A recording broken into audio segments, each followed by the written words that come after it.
Tune in to UFO Undercover, Wednesdays at 8 p.m. Eastern, with your host, Joe Montaldo, right here on the Paranormal Radio Network.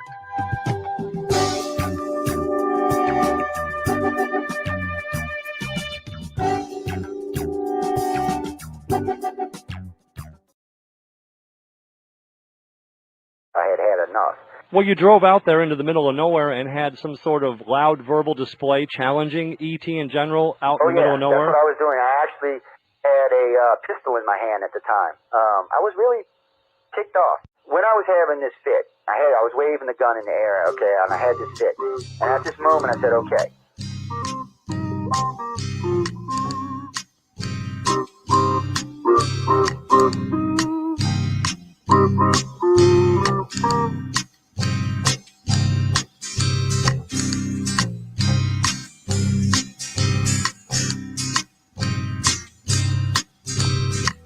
He was a Louisiana man named Montaldo. Folks around called him Six Gun Joe.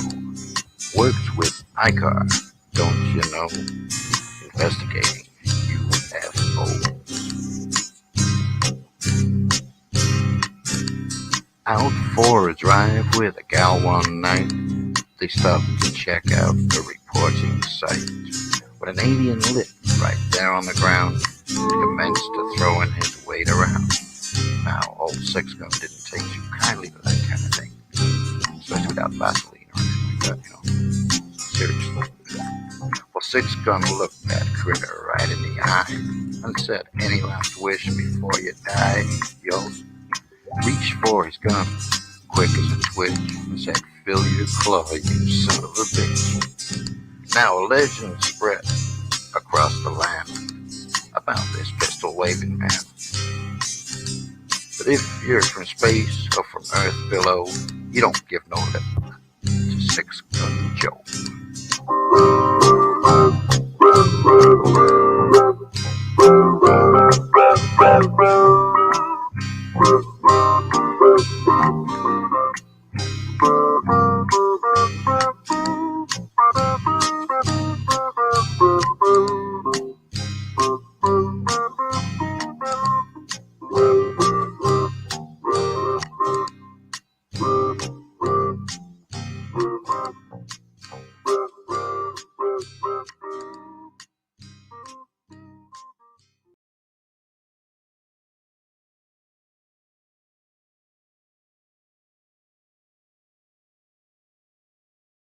Welcome to UFO Undercover, with your host, Joe Montaldo.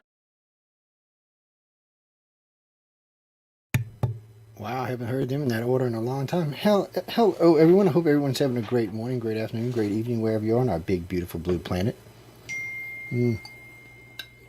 Let me grab a sip. Barks root beer. I don't know if y'all can get that around the country, but it's really good root beer. Really good stuff to drink and share with your friends and loved ones.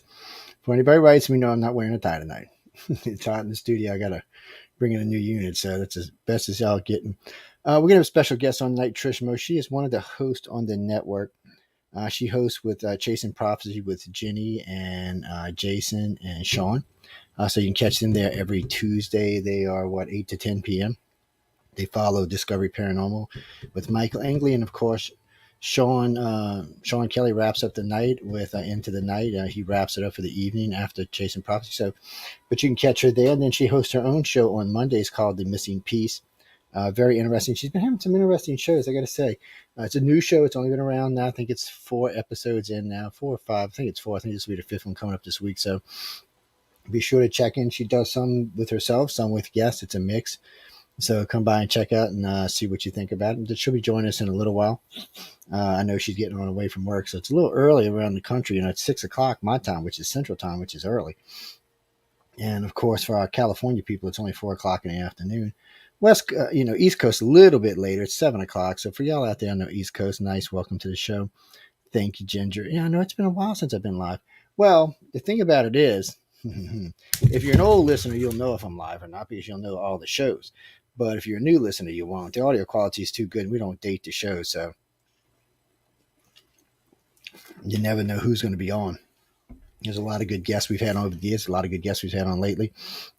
But my construction company's been so busy the last few months because the show's so early, 6 o'clock. I work in New Orleans. It was hard for me to get home and guarantee guests that I would be here for 6. I didn't want to have any shows until I knew, I would have the time, to properly entertain my guests. I don't want to come in last minute tired. It's one thing when I'm a guest. It's another thing when I'm a host. A lot of times when I'm guesting, they'll catch me right at the end of something, right at the beginning of something. That's fine. But as a host, it's a little bit different. Damn, these glasses are dirty. As a host, I want to be a little bit more together, a little bit more aware of what's going on and things like that. For my friends out in LA and San Diego and right around there, San Francisco, I'll be out in Los Angeles from April 2nd to I think the 9th. I'll be leaving on Sunday, but I don't know what time. So that's somewhere on my schedule. I just haven't sat down and looked at it, but it's probably an afternoon. But I'll probably be too busy on Sundays to meet with anybody. But, if y'all want to catch up with me on Saturday or any other days during the week while I'm working the press down there, if you want to come help work press, y'all all know how to get in touch with me. If you're close enough to me, you got my phone number. And if you just want to get involved and you know me pretty well, you've got my email. So either way, you can get in touch with me like that. I'm not giving my email out over there. Well, I've got 2 emails that I primarily use. The iCar email, everybody and mama should have. My other email, some people have. It's just how it goes. But we're going to be talking about a lot of weird different things tonight and stuff that's been going on. And just generally, if somebody sent me a thing about the volcano from last year in 2021 about how every time we seem to have a volcano, we have UFO activity. But those 2 blue orbs may not have necessarily been UFOs. They could have just easily been drones.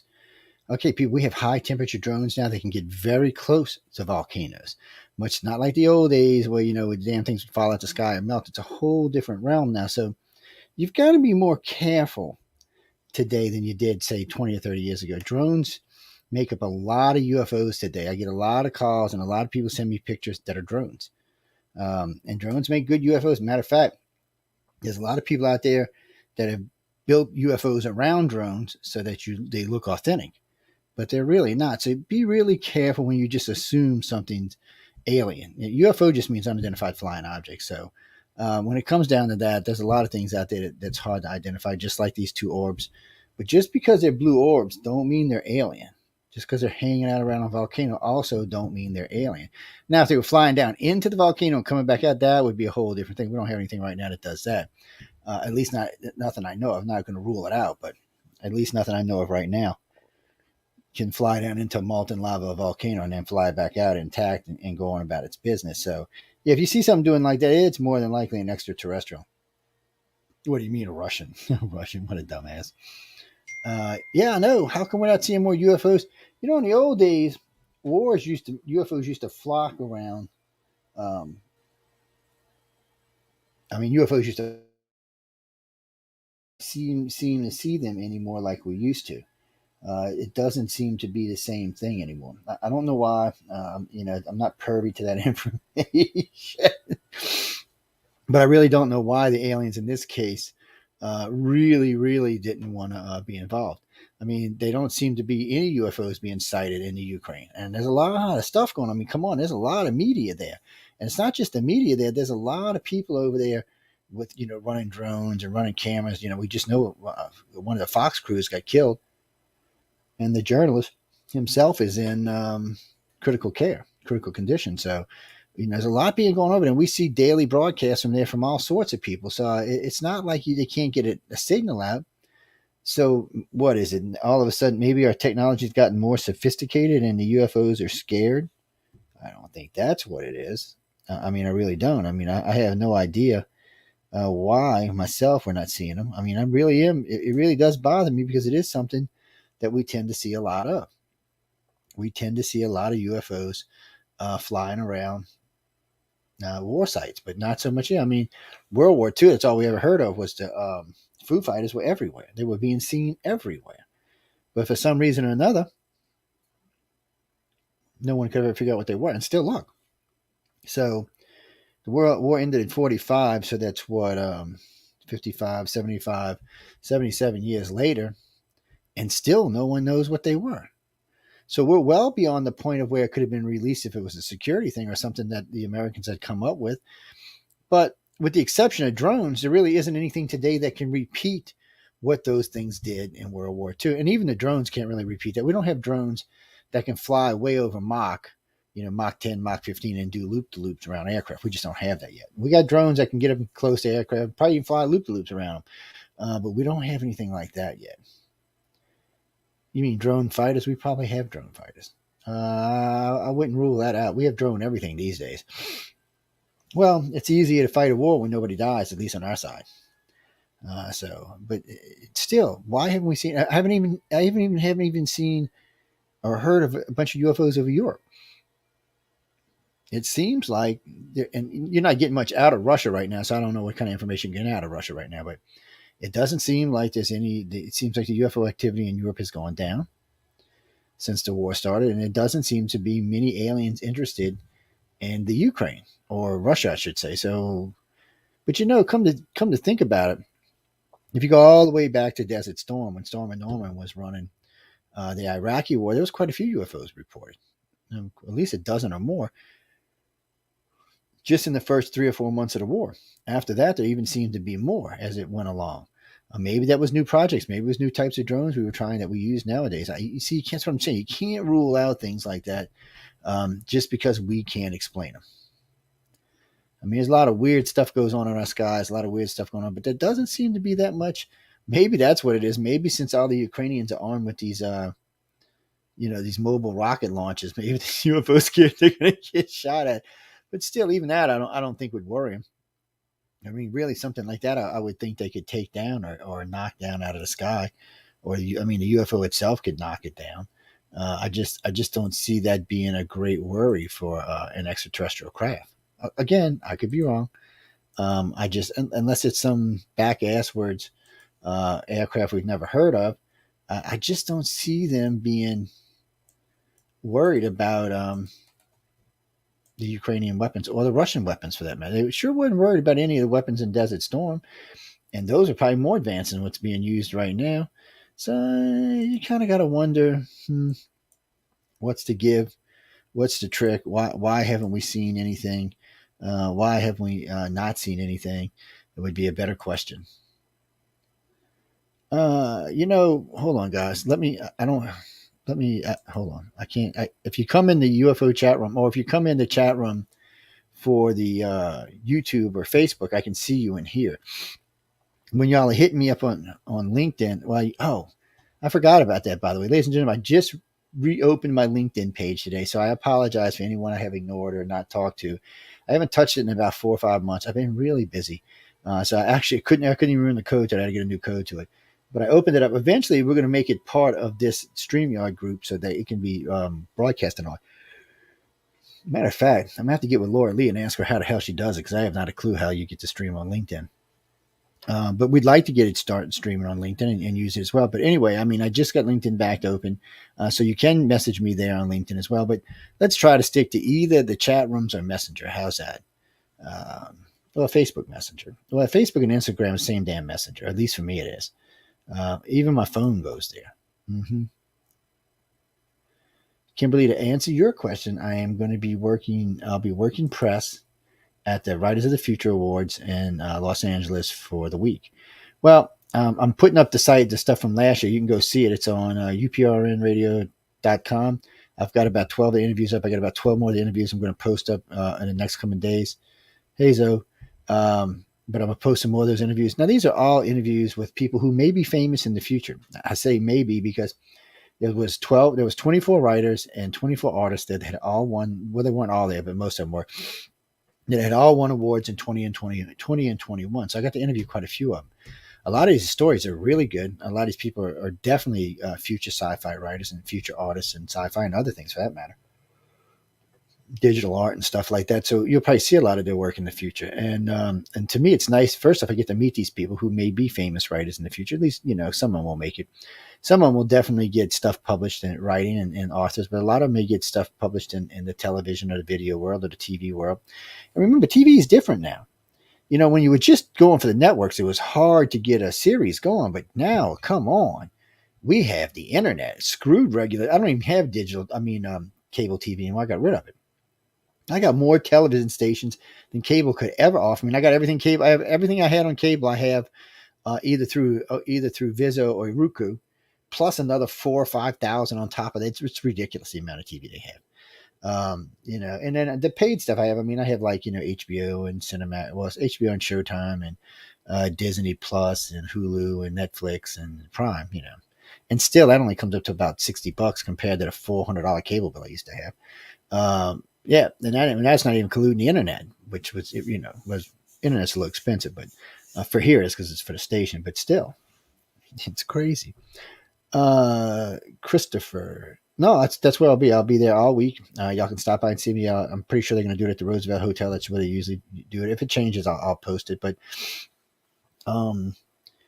well, it depends what time you show up at the Roosevelt. Sometimes they just let anybody in. It's after I think 7 or 8 o'clock. You got to know somebody in the hotel to come in, unless it's like they're doing something special or something. Yeah, well, they protect their guests, Yes. Yeah. So you've been there before. Okay, I got you, Josh.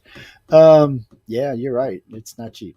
Last time I bought a White Russian there last year, it was $20 plus the tip, so $21. Yeah, for White Russian. Yeah, come on, $21. I go get some anyway. We're not even going to go there. Oh, thank you. That's in my studio. There's all kind of stuff in there. Just mismatched. We've got all the great philosophers' books right here, and of course you can see the skull. I actually can't see the skull because the mic's in the way, but there he is. It's also a Battle Crown hidden up there from Right to the Future last year's event. I know. This was sent to me by, this is Battlefield Earth. This was a rendition done. This is the 89th one done. It's definitely a collector's item. It's quite expensive. It was very nice. This is just a local picture of the swamp, a steamship run aground, just kind of melting away. This was an award that we gave to L. Ron Hubbard on his birthday, which was March 13th. And then just other stuff. This is back here is, Alpha, Foxtrot, Charlie. That's all behind me. And there's other stuff back there too. Y'all can't see, but it's a great setup, and I enjoyed it. And people get to see some of the stuff that I like, other than just I could do a green screen like everybody else does, but I figure why? I got a lot of great art back there, and there's other stuff in the studio you can't even see. I set up the studio so if any angle I'm sitting in, if I want to do a show, there's something nice behind me or something cute behind me or decent. And thanks for noticing, though. Jimmy. Oh, Jimmy Reed. Sorry. Yeah, I know who you are. Sorry. I'm going to go. I'll be back doing full-time interviews starting with the show today. Yes, sir. I'll be back full-time. Well, it's been busy. I mean, like I said, I've been busy at work, and we slowed down a little bit, and we're changing the way we lay out stuff so that we can, so I can actually do more of what I want to do. I like doing radio, and when I'm doing it full time, I actually make decent money at it. But when I'm doing other stuff and doing it part time, no, because I'm not posting as many archives. I've got on some of my sites, I've got up to 10,000 archives out there. It's over 20,000 hours of research. More than that. It's probably closer to 25,000 hours. Because a lot of those shows are 3 hours. I mean, it's crazy amount of research, and that's just a tip of the iceberg. I've got probably another 80 or 90,000 on my computer. At one time we had up almost 100,000 videos, but we took them down. Yeah, now we're putting them back up again, slowly but surely. It takes some time. It definitely takes some time to get them up. My favorite UFO sighting. Ooh, I don't know. That's a tough one. Let's see. We've got the one in New York, where the ambassador and the two CIA service guys seen him taking a woman out the building. That was interesting. We got the Mexico City sighting where over 1 million people saw it and lasted for almost 24 hours. We've got the Phoenix, Arizona sighting, which was a good sighting. It was a few hours long, and quite a few people saw it. So, I mean, those are all great. I don't know. I mean, there's other ones out there besides that. Personal sightings? Oh, that's different. Personal sightings would probably have to be in Navarre Beach, Florida. We've seen some hairy, scary stuff down there. We've seen stuff on the ground. We've seen stuff in the skies. And what's great about we've brought groups down there and saw it. Yeah, it wasn't just us. I mean, my wife and I have gone down there and seen some really crazy stuff down there and been exposed to some crazy stuff down there. But we've actually brought groups. The biggest group we ever brought, I think, was 15 or 16 people, and they all saw something, everybody. And then we brought a group right after that with about 8 or 9 people, and we actually watched abductions happen on the beach. All of us, the whole group did. It's very strange. Hold on, let me take a sip of this. It got by the media and by the ufology, it got marked as this surfing aliens, which was my bad. So we're all sitting in this tent thing on the beach that we brought with us, and there's people all around us. I mean, this is midnight, 1 o'clock in the morning. This is right outside of Pensacola Beach. It's between Pensacola and Navarre Beach. There's a beautiful park out there, and it's a great place to go hang out. And hold on, Trish, I'll bring you up a sec. And it was just a great place to go hang out. So we knew there was a lot of activity there. So what we did is we brought about 5 or 6 or 7. I think it was 7 or 8 people with us, and we were sitting in this tent watching. Like I said, it was people all around us doing all sorts of things that y'all don't want to know about. Trust me. I mean, I'm not kidding you. There was things going on that y'all don't want to know about. So we're sitting there for a while, and it started getting quieter, and everybody was settling down, pairing up, or doing whatever they were doing on the beach. And then you seen way out 75, 80 yards out in the water, you seen what looked to be like little spots of white light opening up and then closing. And then you notice as it got closer, you seen a gray who was 5, 6 feet tall. He seemed to be hovering on top of the wave, and it was making like a white cap on top of the wave. So it looked, we said it looked like he was surfing the wave. They weren't actually touching the wave though. They were definitely, air was above it. They came all the way in. They started taking people. And at first people were very like, and then everybody just kind of, like the whole area just calmed down at one time. It was really weird. I don't know what the hell he did. And they took all these people, and then you couldn't find anybody on the beach. We must have walked 3 miles in each direction. Nobody. And there's cars in all the parking lots. Nobody to be seen. This is how we found out about these places. I'll tell you that in a minute. But so we sat there for a while, and we freaked out because we're the only ones left. And we really freaked out because we didn't get taken. Was more of the thing. It almost was like it was almost like a thing sent to us, or just a thing for the people who were sitting there just to witness this, to know this was real. And then I don't know, I was say about 3 hours passed, 4 hours passed, and then all of a sudden they were back, and they were just setting people down all around us, and they were gone that fast. And it was weird. Well, the way we stumbled on this, we used to do research all up and down Navarre Beach. Well, we used to go and hit these places. So there was always cars parked in all these rest areas on this, and this is a national park, so or a state park. So there's always cars parked in these rest areas. So we go out on the beaches, you'd see people out there going, and then sometimes around 1 o'clock in the morning, 2 o'clock, we couldn't find anybody anywhere. We'd go all up and down this 15-mile stretch of beach, couldn't find a person anywhere. And then you'd come back like 4 or 5 o'clock in the morning, you'd see people like stretching their arms in their cars or stretching. I don't know where the hell they came from. They weren't there just 5 minutes ago. So we witnessed this several occasions. So that's what made us realize that not only were they doing abductions down there, but they were doing mass abductions down there. And then we also found out, because of 9 days we lost down there a long time ago, that they pull people to the area so that they can take people in groups. And lots of people go down. It's a popular place to go. People spend lots of time there. And I cannot tell you how many people I've talked to now that cannot account for their vacation. They didn't spend any money on their credit cards. Their car still had gas in it. There was no food bills, but yet they were there for 7 or 8 days. No one seen them come and go out their hotel, but yet they were there for 7 or 8 days. It's crazy stuff. Makes you go, what the hell, man? But anyway, hello, Trish. How are you? But she got her mic off. Hello, Trish. How are you? I'm good. Sorry. I'm glad you're good. There's probably a really big glare here. No, yeah, you look good. I don't see any light. Here. Yeah, it's not glaring out. I think the picture on top of you makes it stop, or maybe that's just a UFO on top of you makes it stop. Okay, never mind. If I'm looking at the picture, I'm talking about this glare up here. That's not from her. That's actually from the picture. I'm glitching already. No glitching allowed.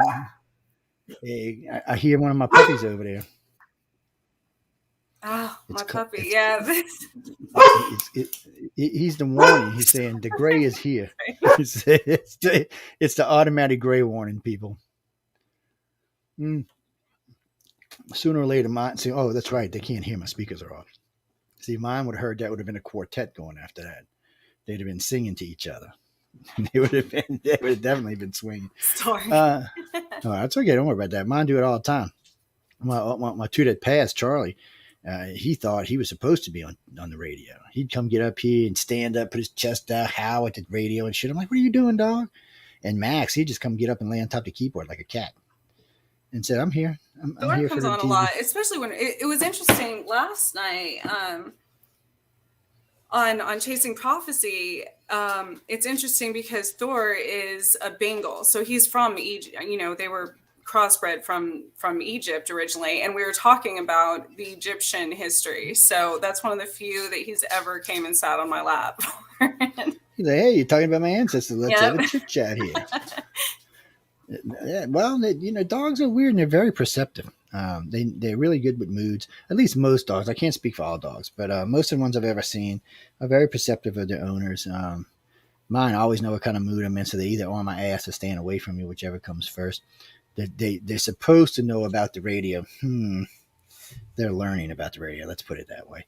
But see, my other two, they always knew. After a year or two, they would know what time I was going to be on. They'd come lay by the door and look at me like, "Are you off right here yet, Dad?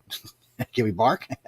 Do you think that have your dogs ever been affected by extraterrestrials? These two I don't know because these are very young. I mean, Lola's only 9 months, so it would be very limited experience. Fiona's a little older. She's about 2.5 years, 3 years. But Charlie and Max, Charlie would get this thing where he'd go stand and look in the corner. He'd back up. He'd go all the way to the corner, and he would back off the corner like 2 feet and just stare at it. And I'm like, "What the hell are you looking at?" And then he'd see something else, and you could see he'd cut his eyes like he saw something move. I didn't see anything moving, by the way. Obviously, he saw something moving. And then sometimes the little one would just start growling at shit. And I'm like, "What are you growling at, dog?" And he'd just start growling. I mean, he'd get furiously mad. And so I'm imagining they react to it faster than we do. Or that maybe the zones, they block themselves out, and maybe the dogs don't see them, but they definitely know they're there. They can sense them. Because I had a good friend of mine. So in cats, I was never a cat person until that's a whole other story. This house I lived in New York. But I, of course, adopted this cat named Lucy on Friday the 13th. She totally found me. I was not a cat person. I was bitten by a cat when I was little. And so she found me. It was weird how, everything happens for a reason. So just some random, I think this was back during, she's pretty old now. So Craigslist ad or something popped up of somebody giving away a free cat that they had gotten at the Humane Society. So she was already, she was like 2 years old at the time. She had already been fixed and everything.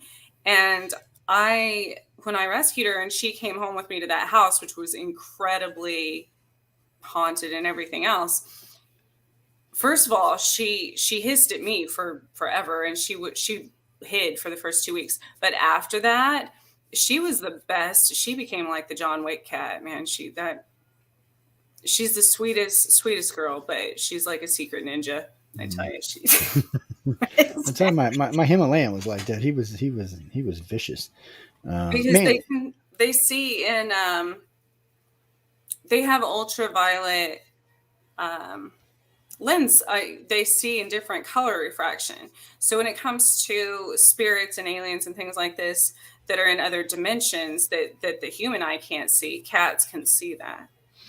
Yeah, it's strange. That Himalayan I had, he was about 20 pounds. The only one who could actually like brush him or blow dry him was my wife. Everybody else he'd try to kill. He would. Oh man, look. I remember my stepdaughter was pregnant. He used to get on the refrigerator, wouldn't let her in the kitchen at night. He's like, "Yeah, it's my kitchen." And a good friend, and my wife's good friend Meg used to throw her hair over the back of the chair and start rocking. He would just and leap on it and just hang now.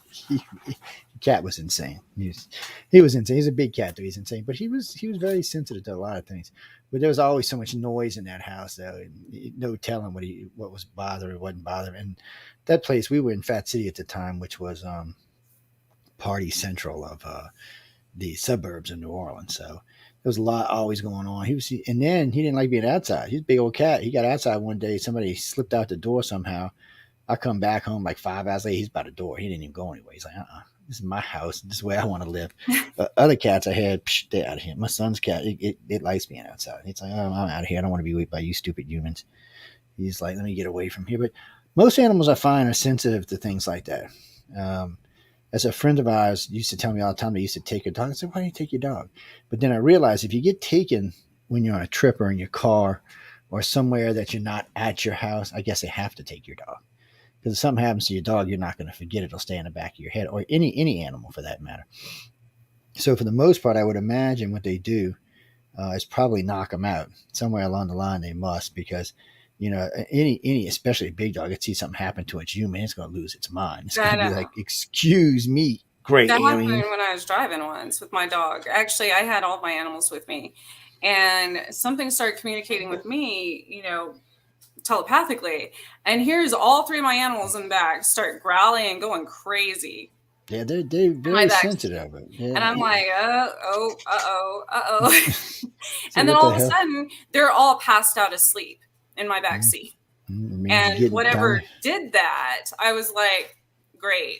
And they're like, well, they said whatever was communicating with me was kind of, a smart aleck. So because they made a comment about that. It said something about it's a little quieter now, can't have the distractions or something like that. Yeah, they knock them out. It's a shame they do, but I mean, I guess they have to. People, especially people with big dogs, Rottweilers and Shepherds and Dobies and stuff like that, they would have no problem gnawing on a little 3-foot Gray's arm, man. They'd be like, and then I'm sure my big dog also has one time, and I mean, my memory from it was she was in her kennel this was when she was younger, but I had left the house or something, and she was in her kennel, and I came home and she had this cut on her paw, and it was almost like through the muscle down to the bone, crazy injury. I had no idea if she was in there the entire time, but it was almost like a laser incision. And so I had no idea how she got it because she had been in her kennel, and it took a while to heal. And she, right after that was when I was at work one day, and as far as my memory went on that incident, that I broke my wrist.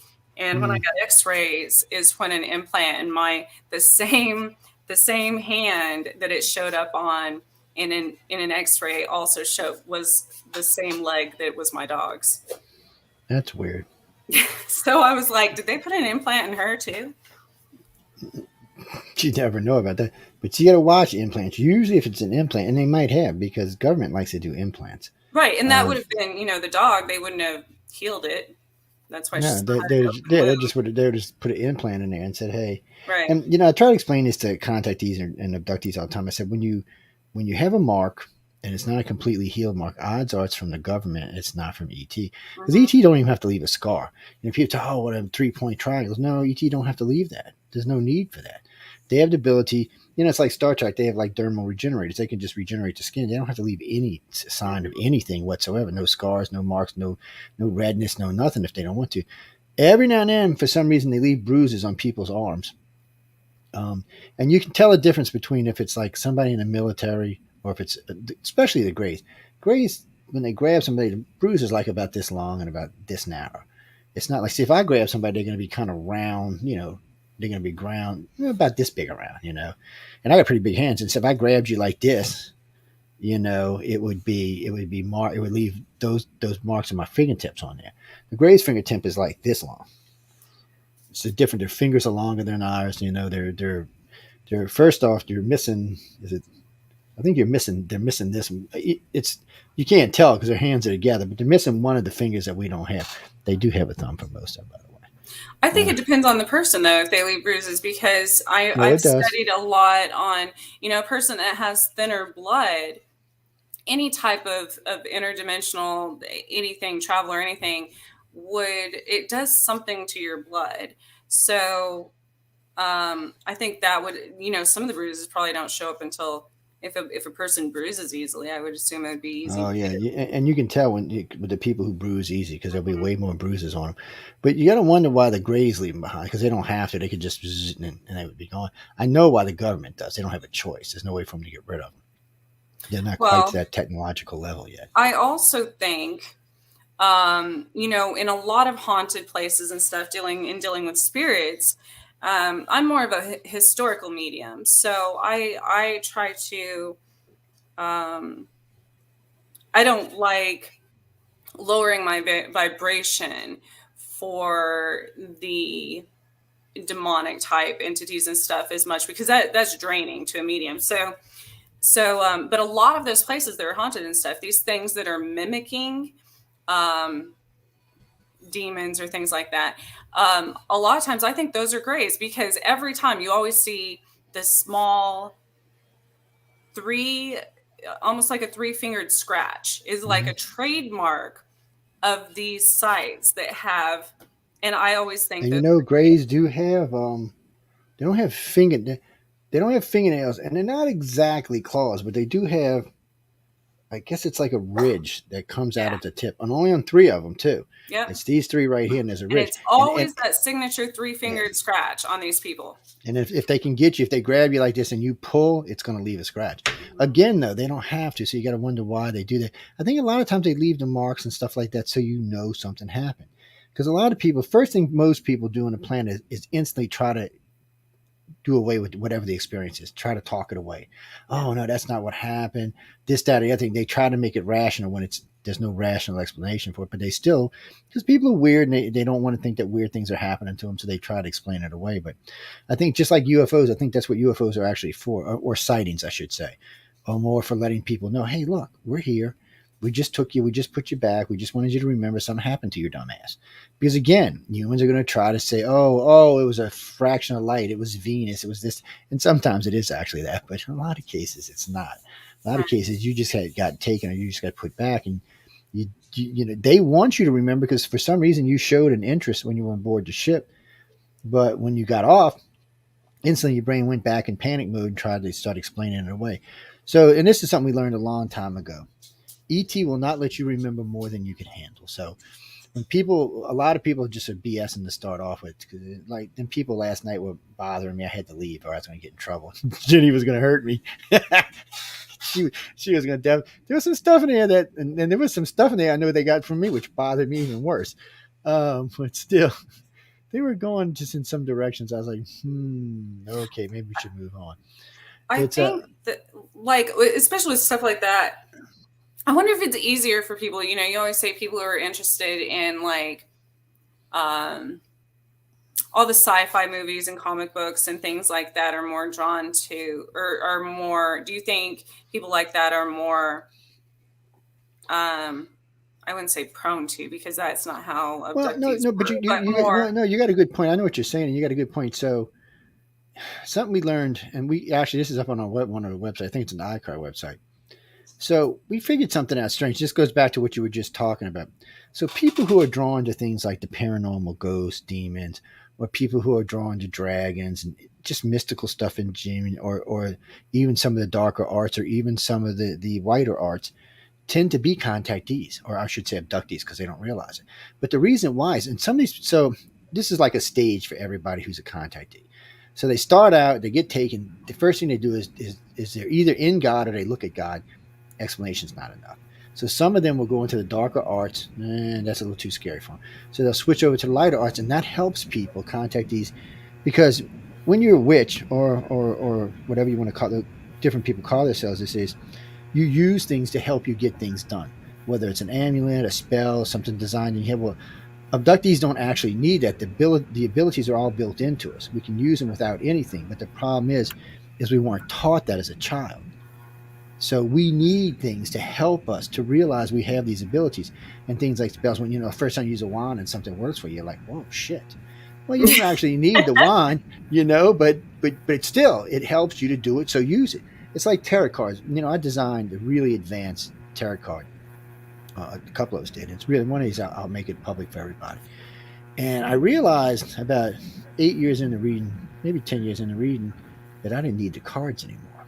I was actually more accurate without the cards. Yeah. And I was like, well, this is some shit here. And then I started seeing people's lives 5, 10, 15 years.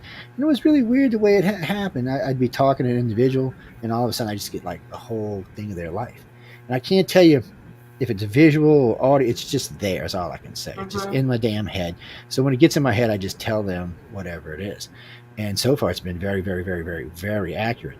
But in the very beginning, just like everybody else, I needed a crutch until I learned that the abilities were built in. And today, I use empathic abilities all the time. I use them for doing bids.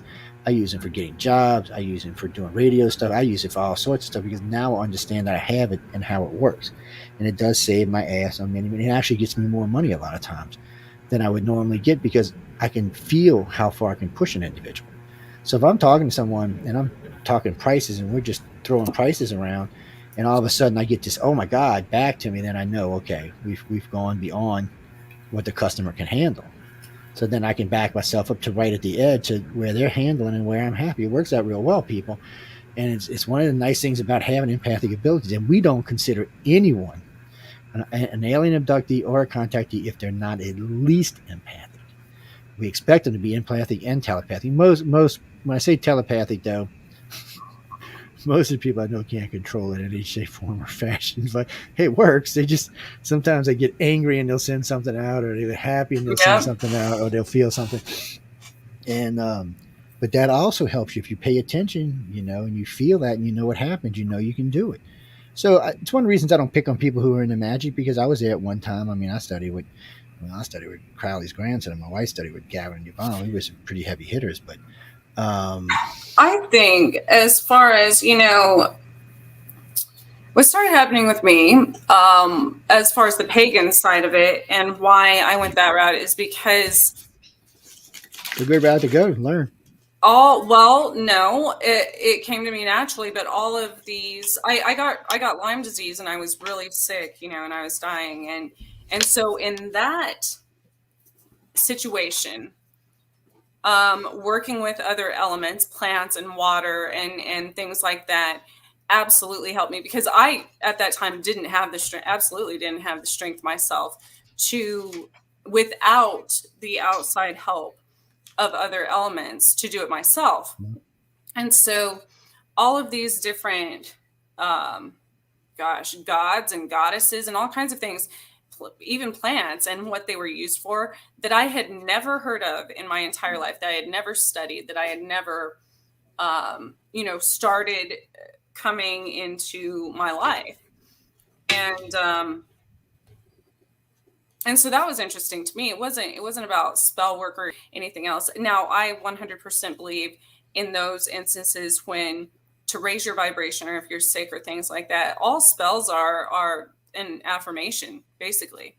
And so when I'm trying to improve my self-discipline or reach a goal, things like that, especially when it has to do with fitness or business related, being an entrepreneur, I absolutely have these affirmations and things like that, which some people might consider a spell, but that's no different than people, like Christians praying, things like that. That's an affirmation. You're putting that energy out there into the world. It's the same as a thought, being positive or negative, to help with whatever. And you're right. Yes, essentially it is just confirming what you're trying to, tell your subconscious. See, in that I was lucky, because my grandmother was very religious, but she was also into the cards and a lot of other things. So, and she, her and my mom used to drive me crazy. Somebody, the phone would ring. They knew who it was every time. Somebody knocked on the door. They knew who it was every time. Mm-hmm. Oh, and I'd say something. Oh, no, that's not where you were. I'm like, that's where I was. Oh, no, that is not. Are you going to tell me the truth now? And I was like, no. And then my grandma, you're lying. And I'm like, Jesus Christ. Yes. And you couldn't lie to any of them. This is And, why I'm single. I mean, seriously, because because it makes it hard. And then it's like my wife, sometimes we'll be driving along. She just start telling me, I'm like, get out of my fucking head. She just gets up in there. I'm like, get out. Eviction. Zoe, to answer your question, implants are used for a lot of things by the government, especially. They use them mainly to track us and monitor us, to know where we are, to what we're up to, keeping them down. But the tracking device they put in us is not so much to know that Trish is at home. It's to know when they take Trish, when she goes off the screen. So what happens is when you get taken and you have a government implant, the implant goes dead. They know you've been taken. So it's a good chance when they put your ass back, if you got any knowledge, you're going to probably come mill at you. It's just one of them things. It's one of the reasons when I meet abductees and contactees for the first time, not on air or on the radio or on the internet, I always tell them the same thing. Be sure you want to come out. I said, because if you come out and you have interesting knowledge, it's a 90% chance you're going to get mill apped, because they're looking like just we are. People think the government knows everything. The government does not know everything. ET's not sharing any more with them than they're sharing with any of the rest of us. They don't look. Do you think they trust Putin? Give me a break. He's over there storming around. You think if he didn't have alien technology, he wouldn't be freaking using it? He's getting his ass kicked in the Ukraine. Same thing with us. If we had alien technology, you wouldn't think we'd be using it. And there's a way to know where the world is on telepathic ability. So empathically, we're probably 25 or 30%. Telepathically, maybe 15%. Telekinesis, it's got to be less than 1.0% or something, and I can tell you why, because no president or no leader has just dropped dead from an aneurysm or a heart attack in the blue. Because just think if Trump would have had access to someone who could just squeeze an artery in your head and kill you, or squeeze an artery in your chest and kill you with nothing left behind. It would look completely natural. I can tell you, Hillary would have been dead. Angela Merkel would have been dead. Putin would have been dead. Xi Jinping would have been. There have been a lot of people dropped dead in them 4 years. But it doesn't happen. And people tell me, oh, that's because they can shield it. No, it's not because they can shield it, because any really good telekinesis could go past a telepath. That means their abilities would be that much better. If you're going to have telekinesis, you've already maxed out your telepathy. You'll have to be, with the empathic and telepathic abilities, will have to be way up to scale for you to even understand how to work it. I've only ever met very few people that could do it, and it's usually mostly limited. Go ahead, Trish. Oh, I was going to say on that note, I think that's why because I've met people that have amazing abilities, and they have no idea the extent of what their abilities could be. But I think that's why on those specific cases, they don't let those ones, remember things ever, because if they remembered what they could do or what they were capable of, yeah, they'd probably, I don't know. Who knows what destruction could come of that? You know what I mean?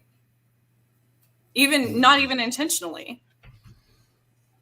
Yeah. See, and that's the thing. So many people have no idea what gifts they got or how to use them, and that's what makes them more dangerous. Because if somebody has a conniption fit, and don't realize it, and it could accidentally do some serious damage. So I have no idea what's going on with that. We're moving that way slowly but surely. In another 500,000 years, a good chunk of this planet will be telepathic, but. People ask me all the time, or people tell me all the time, everybody's got it. I'm like, really? Prove it to me. And they're like, no, Joe, you're wrong. I said, I'll prove it to me. I said, because I can prove to you they don't have it. So prove to me that they do. And the way you can prove this is easy, people. Anybody can do this. And this makes people really crazy when I do this. But you can go to any mall, or anywhere for that matter, bring just 2 cards with you, blue and a red, a yellow and a green. Doesn't matter what color they are. And just tell people we're checking for psychic abilities. Now, you'll be surprised how many people will stop to see if they got psychic abilities. And you look at them and you put the 2 cards down and say, left and right, which one's which? Now, this is a 50-50 chance you're going to get this right. Remember this, people. Red, and if you get the right one right, the left one's automatically right. All right? So if you get the red one, the yellow one's on the other card. Less than 50% of the people even get 1 card right. Less than 50%. And what we do is when somebody gets them right like 2 or 3 times, then we'll add 4 or 5 more cards. And then if they can go through the cards, then you got at least a decent telepath. But most people, it's like flipping a coin. They tell you all the time, if you flip a coin and you call it heads or tails, you should get it the right 50% of the time. But believe it or not, the majority of people won't even get it right 50-50. They'll get it more like 40-60 or 30-70. Figure that one out. It's just the way things tend to work in our universe. So that tells you right there that these people have no abilities. Because even if they had a latent ability, they'd get it right at least 50-50. They had, a decent ability, a decent latent ability, they'd get it right 60-40, but they're not.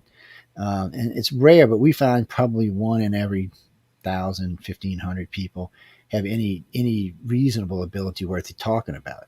But that's another thing too. If someone did have a decent ability when they were a kid and it was beat down in them all their life, it's more than likely suppressed now. So it wouldn't show anyway. It's a damned if you do, damned if you don't. Yeah. So it takes a while for it to come back out. And see, like I said, I was lucky. My family was actually more open about that. And even when you do figure it out, you have to, it's still something like anything else that has to be, it's like learning how to talk or anything, you walk, anything, you still have to use it, utilize it, and work on it. It's like a muscle, if you don't. Yeah, it's true. You do. You need to use it. The more you use it, the easier it becomes, the more accurate it becomes, the more you understand. And I remember I met a friend of mine, Zuby. This chick has got to be one of the most psychic people I've ever met. And she tries to tell you that. She's a doctor, so she tries to keep it off. We met her when she came into the chat rooms, and we were actually doing psychic tests. That's what she came in for. And we were talking, and we started out with simple 2-card color. And, to make it fair to her, we'd let somebody else in the group know what colors we were picking so that if, we couldn't say she was wrong or right, there would be his backup. So she was getting the cards. We put 5 out. She got all 5 of them right. So I sent a paragraph. Before the paragraph got to the guy I was texting it to, she was reading it to me. Yeah. So, yeah, she was very psychic. She still is, too. And, but she tries to keep it turned off because she said, I don't like it when I'm talking with a patient and I know they're lying to me. It irritates me. And she said, and I don't want to say anything because, I'm not supposed to. And she said some of it's just from being a doctor for so long, but some of it's just because I can tell they're freaking lying to me. And I can understand why it would aggravate her. But she was really gifted. Probably one of the hardest things that once I actually, it was probably after my last near-death experience, actually, that mine was so much more enhanced because it's like your brain, is reset almost like a newborn, so you don't have all the trash you collected in your lifetime. So after that happened, it was hard for me to be around people. I mean, not just friends and family and relationships and things like that, but just anybody, because nowadays, I mean, people lie a lot, even about things that are irrelevant. Yeah, stupid. And it's really hard to, and just to not, because what are you going to go around doing, calling everyone a liar? Well, then you really don't have any friends. You know what I mean? And plus, not to mention, people don't like those of us that are completely blunt and honest anyways. So because I don't that's true too. So yes, that used to get me in trouble when I was young, man. Yes. It gets me in trouble a lot, but it's hard to which is interesting, which is when I went into hypnotherapy, that's different because your higher conscious, subconscious, unconscious, whatever people want to call it doesn't lie. And it's the same thing with many spirits, I've learned, because their spirits are free. Like, they have no reason to lie once they're dead. You know what I mean? So I think I found comfort in that. And that actually enhanced my mediumship much more, as well as being a hypnotherapist, because that was the honest parts of people. Yeah, see, they used to get me in trouble all the damn time. I'd meet people and they'd be telling me something. I'd look at them, you're lying to me. And they're like, no, I'm not, Senora, stop lying to me. Or, knowing someone's intentions before they even get to open their mouth up. Yes. That gets me in trouble all the time. That's a big one, too. That still gets me in trouble. I'll look at somebody and say, get out of here. I know what you want. Oh, you can't possibly. I say, I know what you want. You want me to tell you what you want? And they're like, how'd you know that? I'm like, yeah, that's how I knew that. And then, okay, well, leave me alone because it's not going to happen. It's, it's just crazy stuff. Come here, you little demon. And my facial expressions, like, even if I'm not saying what I already know, what I'm thinking, my facial expressions get me in trouble. Oh, yeah, mine do too. I have such, I've got that RBF, and but if I have very animated facial expressions, so I someone's try when I'm on radio nowadays, especially since, see, in the old days it didn't matter because we didn't have video, so I could be yeah. making all kind of faces. Now I'm just kind of straight faced. One lady said, "You don't really express much emotion," and I don't want to tell her why, because I was thinking the whole time you're lying to me, but I'm not going to say nothing. Just gonna let you go ahead and talk. And it is kind of crazy. Bruce, no, really, no, the government does implant you. That's the way they track you. Yeah, the ETs can track you basically via your blood or whatever it is. Somehow or another, they can track you. I think there's a way they can keep a lock on your brain or your brain waves or something. They don't need fingerprints or any of that stuff. They know where you are. I know they know where their contactees are. And they don't need. We all have like an energetic signature. Yeah. Almost like, I mean, if you think of DNA, yes, it's like that. But if you think in the whole, matrix system, we all have a specific, almost like a fingerprint, but it's our energy. It is, and we all have a form of energy out there. I mean, I know if you've ever watched those people who take those aurora pictures, or whatever they call them. That ain't even what they call them. Well, yeah, it is what they call them. Aura? Yeah, aura pictures. I said aurora, didn't I? Said aura pictures. Yeah. It's like there's two different. Yeah. Yeah, it's entirely two different things, by the way, people. Just in case y'all didn't know, aurora is the thing in the sky. Aura is the thing around you. Just so you know. A lot of people can see. Some people can actually see them without the camera, but some people are very gifted when they take them with the camera, and they can tell you a lot. But I mean, if you can see it on the camera, I mean, you could probably work it out for yourself. I mean, if the thing comes out black, you might want to go get hospital checked in to see what's up. Different colors mean different things, but it's and I've seen a lot of them over the years. I was in Sedona for a while, and everybody and their mama took them down there. Let me take your raw picture. It's funny. I had 5 different people taking it, 5 different colors come up. And the lady said, "I wonder why that is." I said, "Because you catching me at whatever personality I happen to be using at the time." I was here now. I'm in your head again because I was you're in mine. One of the two. I was about to say there are certain people that there's some people I when I've fasted and during certain moon phases and stuff in the Veil Center, I can see people's auras, but not all the time.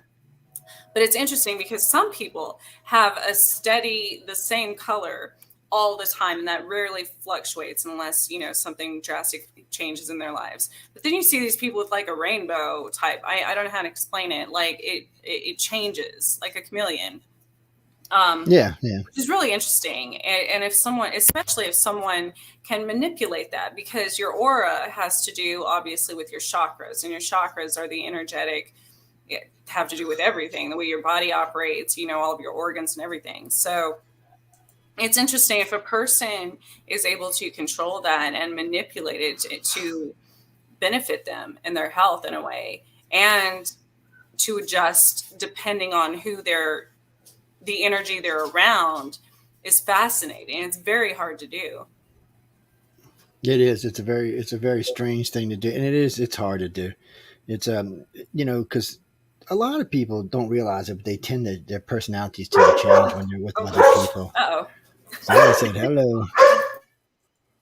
said hello. It's I'm gonna have to get on YouTube. YouTube's about to drive me to drinking. I can already tell. Them people over there are nuts. But it does. It makes a difference in your personalities, and when you're in a certain mood or a certain way, you may different colors may come up. It's not a sure plan that you're going to get the same color every time.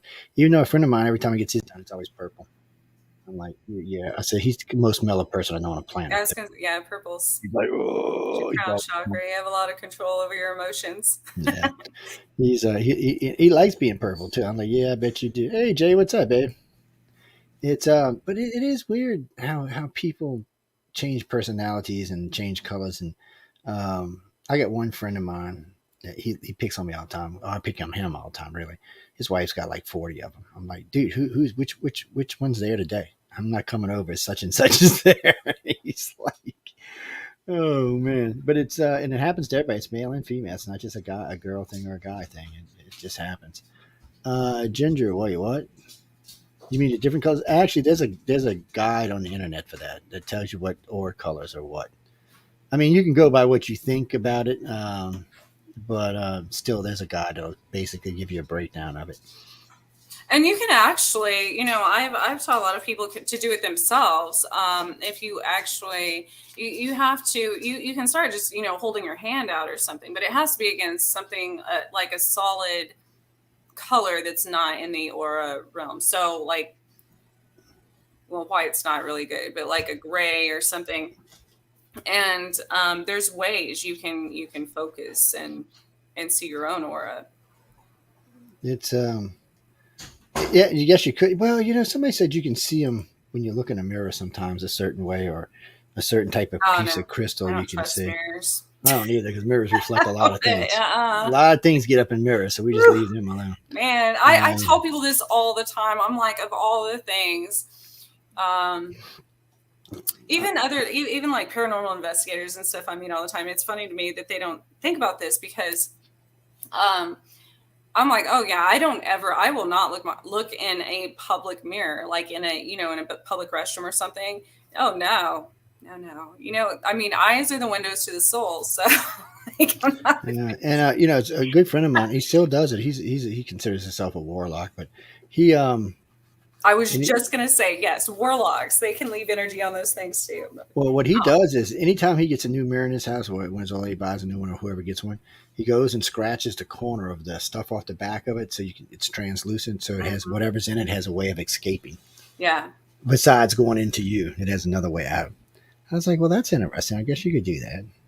And this goes back, I mean, thousands of years as far as mirrors go. There's in every religion, culture, civilization, there's 8 fairy tales. You always have the magic mirror, and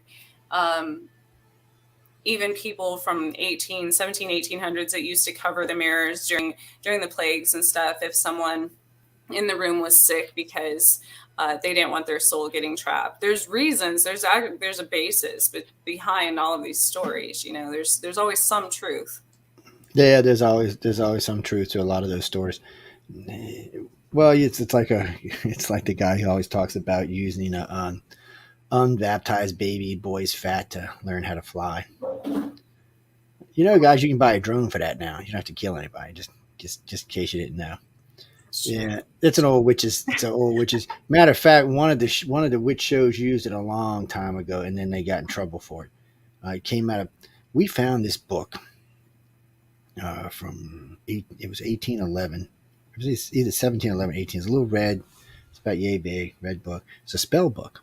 It's about, I think it was 300 years old. We got it. And it had some very interesting spells in it. And you could see people had used the book before. We actually got it from a library. I just gave them the money and took it. Yeah.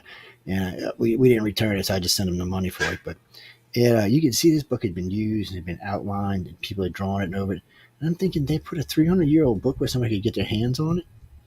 Why wasn't it in a special collection? I don't even think they knew what they had. And because when you looked at it, I had peeled up where the little library card goes. I had peeled it up, and it actually had all the original information about the book in there. And I was like, well, what the hell is this? And where did this come from? Never had anybody's name in it who wrote it. Didn't have any name about who wrote it. It only had the original publishing company and nothing else. It's a very creepy book. And I got to say, most everything in it worked. So. There's a movie about that. Discovery of Witches. Yeah, I think Katrina got it, but it's I think I remember most of what was in it though. But it was just, but it's one of those things that witches believe. What's meant to be or what you're meant to have will usually show up when you need it. Absolutely. And it sure the hell showed up out of nowhere when we needed it. I was like, well, that's an interesting thing to start off with, but could I find another one? I have no idea. Would I want to find another one? I have no idea. I'm not that mean anymore, people. I want to be zapping people into other dimensions. Nowadays, I just call the Grays up. Hey, Bob, how you been? Can you pick up such and such and teach them? Oh, sure, Joe, we'll do it for you this weekend. So, what can be more horrible? Why call a demon when I can call an alien? And getting back to what we were talking about, unfortunately, there is a lot of cross, for a long time, the two fields tried to keep separate each other. Paranormal, I shouldn't say paranormal, but ghosts and demons and versus aliens always tried to stay separate. But they couldn't because there's too much crossover. Matter of fact, yeah, fun, Jay. A matter of fact, you get like poltergeist. Man, I cannot tell you how many times you hear poltergeist activity in the UFO abduction. Now, maybe it's something else. Maybe it's not actually maybe it's not actually some kind of leftover energy from a demon or a ghost or something. But it's obviously something. I mean, it's stuff flying around the house, toys are running around on their own, things are breaking and shaking. It's typical poltergeist activity, but there just happens to be an alien abduction associated with it. Well, I think in my own experience when that's happened, I started correlating it with, especially when I was younger. Yes, it happened around the times that I was taken. But I think after I got older and realized what was happening, because sometimes it would a lot of times it would be after I was taken. I didn't know any of this back then. I didn't realize any of it. I hadn't remembered, and I think it was a lot of poltergeist activity come from the person living in the house or whoever lives at that residence. So they found based on the energetic signatures of it. So I think what was happening when I would be taken, it would be a suppressed emotion that I didn't know I had, and that's how it was coming out. Would be in, it's the same thing if somebody holds in all of their anger emotions or whatever on somebody and then just like completely explodes on them. I think that's what was happening, but I didn't realize it, So every time I was taken and all of this poltergeist activity started happening, it was actually my energy doing that as suppressed emotions. Yeah, probably from was almost too. being traumatized. And that's a lot of stuff when you have teenagers in the house Mm-hmm. that are gifted. A lot of times you'll have that kind of shit going on. If the parent's not aware of it, there's a lot of stuff can happen out of that. I mean, you see a lot of that kind of stuff go on, and with gifted kids, or sometimes it's just a sheer amount of energy. Yeah, it was just suppressed energy. And there are other times, not 100%, if there's so many spirits around me all the time, and probably aliens and everything else, that after I was sick with Lyme disease, I forgot stuff all the time because of the white lesions in my brain. And so I'd be leaving the house and forget, maybe I left the stove on or something, Yeah, no, like forgot my keys and was going to lock myself out of the house again, or my debit card or something. Well, something around me obviously would like throw my purse on the floor. So I'd remember that, or turn the sink on. So I'd go back to the kitchen and remember that. So it was actually helping me 100% in my life. So I didn't actually kill myself somehow. So that was useful. Yeah, I was very ADD when I was young too. I was always doing shit like that. Did we leave the coffee pot on? Did we leave toaster plugged in, or or the dogs wherever, cats wherever? Just used to make me crazy. The only problem was if I was on a trip and started thinking about it, like, well, not much you can do about it now. You're 500 miles away. But did you find that either ETs or spirits or whatever around you start helping you? Yeah, it actually seemed like when I would get aggravated enough, it would come in the back of my head. I don't know who it was, but it would come in the back of my head. I don't know if it was them or if I was just actually taking myself back telepathically and looking. But one way or another, something was letting me know, no, it was safe. You don't have to worry about it. It's not going to burn down the house. It's not going to do this. It's not going to do that. Oh, here it goes. Hold on. Let me get rid of the little one. It's seen its mama go by. You think you did, huh? You look like an alien to me. I'll tell you, that's what aliens look like, people. You all know that's a mini alien. Yes, that's what that is. Yes, even the Greys are scared of this little mini alien. I don't know why they are. I'm scared they're going to gnaw off a toe or something. Jimmy, you mean telepathy? Well, telepathy is used for a lot of things. Here, real quick, a quick lesson. So in the old days, Russia and the United States used to have remote viewing programs. Okay. And they were using remote viewing programs to do things like find nuclear missiles or find silo bases or stuff like that. But they figured something out with remote viewing, couldn't tell them everything they needed. So they could find the location of something, but they really couldn't do anything about it. So what they started doing I think it was in 2020, in 2002. It was either in 2000 or 2002, Boeing, the United States Air Force and the United States Navy came out and said they had closed their remote viewing programs and had opened up psychic ability programs. People with psychic abilities they were looking for, people could look, because psychic ability is much different than remote viewing. So a psychic ability, instead of remote viewing an area, I can get in your head and see through your eyes. So when you're walking through the hallways or you're sitting down looking at that code on the desk, I can see that. I can see the sign or where the location is. I can still see the the thing outside, but the difference is now I can go find out where I was instead of just a remote location. I can actually get a physical address. So it's a much more useful tool. But it's more so than that, because if you have a weak-minded president, like some of the ones that are running around right now, you could easily get into their heads with a telepath. Remote viewing is not going to help you do anything to get in Biden or Putin's head, but a telepath can, and give you an idea. Like right now, Putin's pushing this war. He wants to know what the limitations of the world leaders are. Well, if he can get into Putin and Egan's and a few of the others' head and Boris's head, then he's got an idea of how far he can push it. Oh, come here, you! Hold on, y'all. I gotta get the demon back. Ow! Sorry about that. Okay, the demon has returned. So you want an earbud too? You need an earbud to see what's going on here? Oh, whoever knew this was going to happen. Okay, but no, you could it's really a different way of doing it. So most people always thought that remote viewing was the way to go. And I did a lot of remote viewing interviews when I first got into radio, Ed Dames and a whole bunch of them, all the ones that were working for the government. And they were good. I mean, they were good remote viewers. They could tell you a lot. They could find a remote location and find places. But when I asked them, I said, well, do you know the guy's name that was the colonel that had the code? Well, no. Well, we need that. We need to know what the code is if we're going to do anything about it. Or if we were going to make an attack on a base, we'd want to know everything about the base inside the base. Well, remote viewers weren't all that great about that. I'm not hating on remote viewers because there's a useful for both things as uses. So you can use a remote viewer to find something in a particular area, and then you can use a telepath to narrow it down and find out what you need to do about it.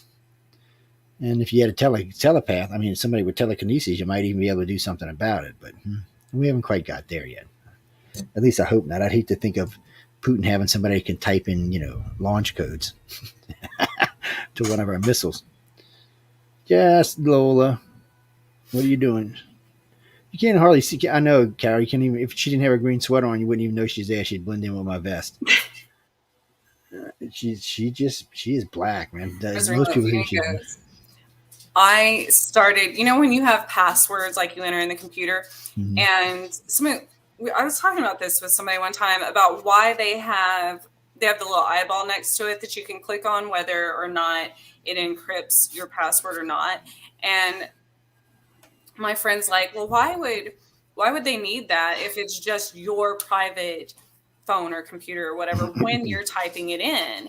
And I was like, well, that's why, because if I always leave mine on like the crossed out, where it comes up as stars, because I always think of that as far as remote viewing. I'm like, somebody can see literally, even if it's something that you only touch ever, they can see through your eyes to get it. So it's the easiest way to do it too, man.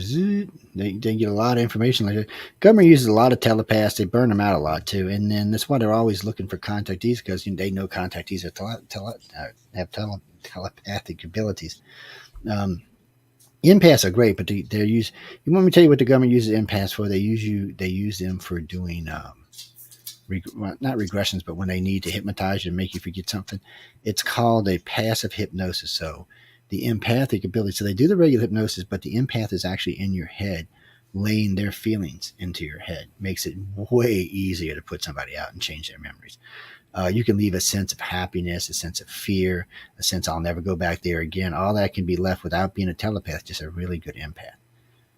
Well, just because you're empathic don't mean you're telepathic. You probably should be, but you just haven't developed that ability yet. Empaths are just what they are. They're empaths. And we don't consider anybody not to be a contactee if they're not empathic, at least empathic. Well, we consider empathic abilities to be the, how can you say it, the least of the 4 or 5 abilities they are, the easiest to achieve.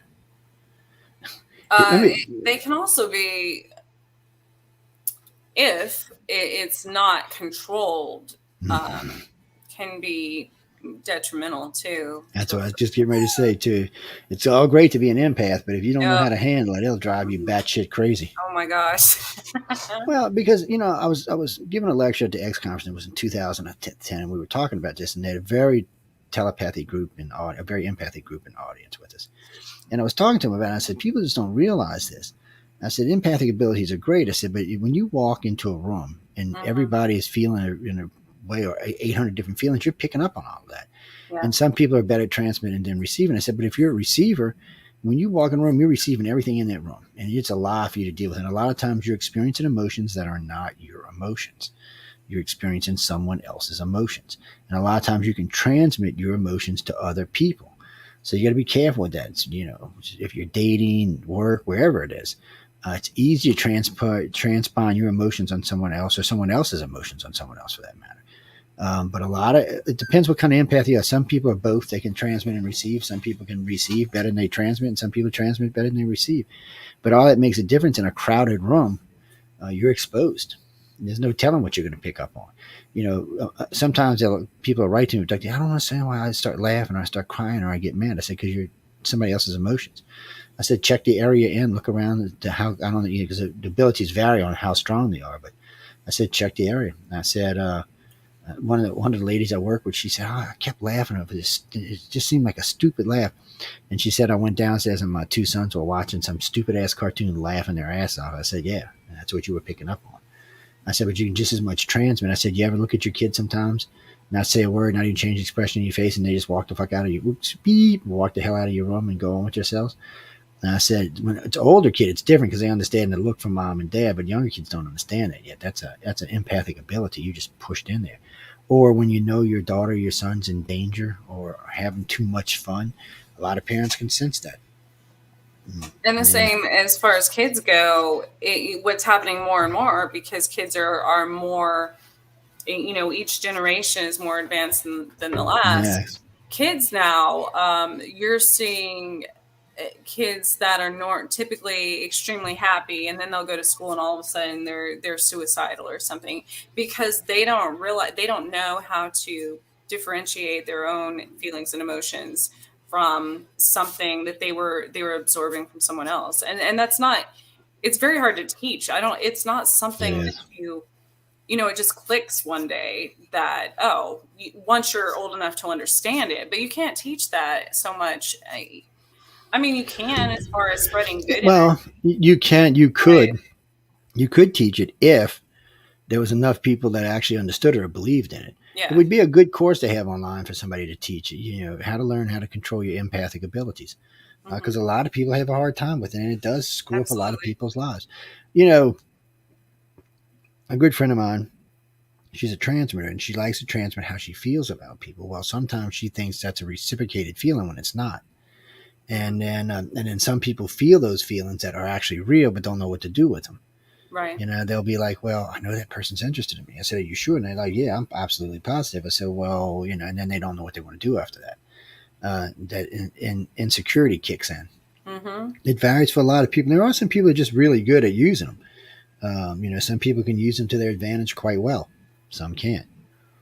But again, we wouldn't even talk to a person and consider them to be an abductee or a contactee if they were not empathic. It's just, we expect that.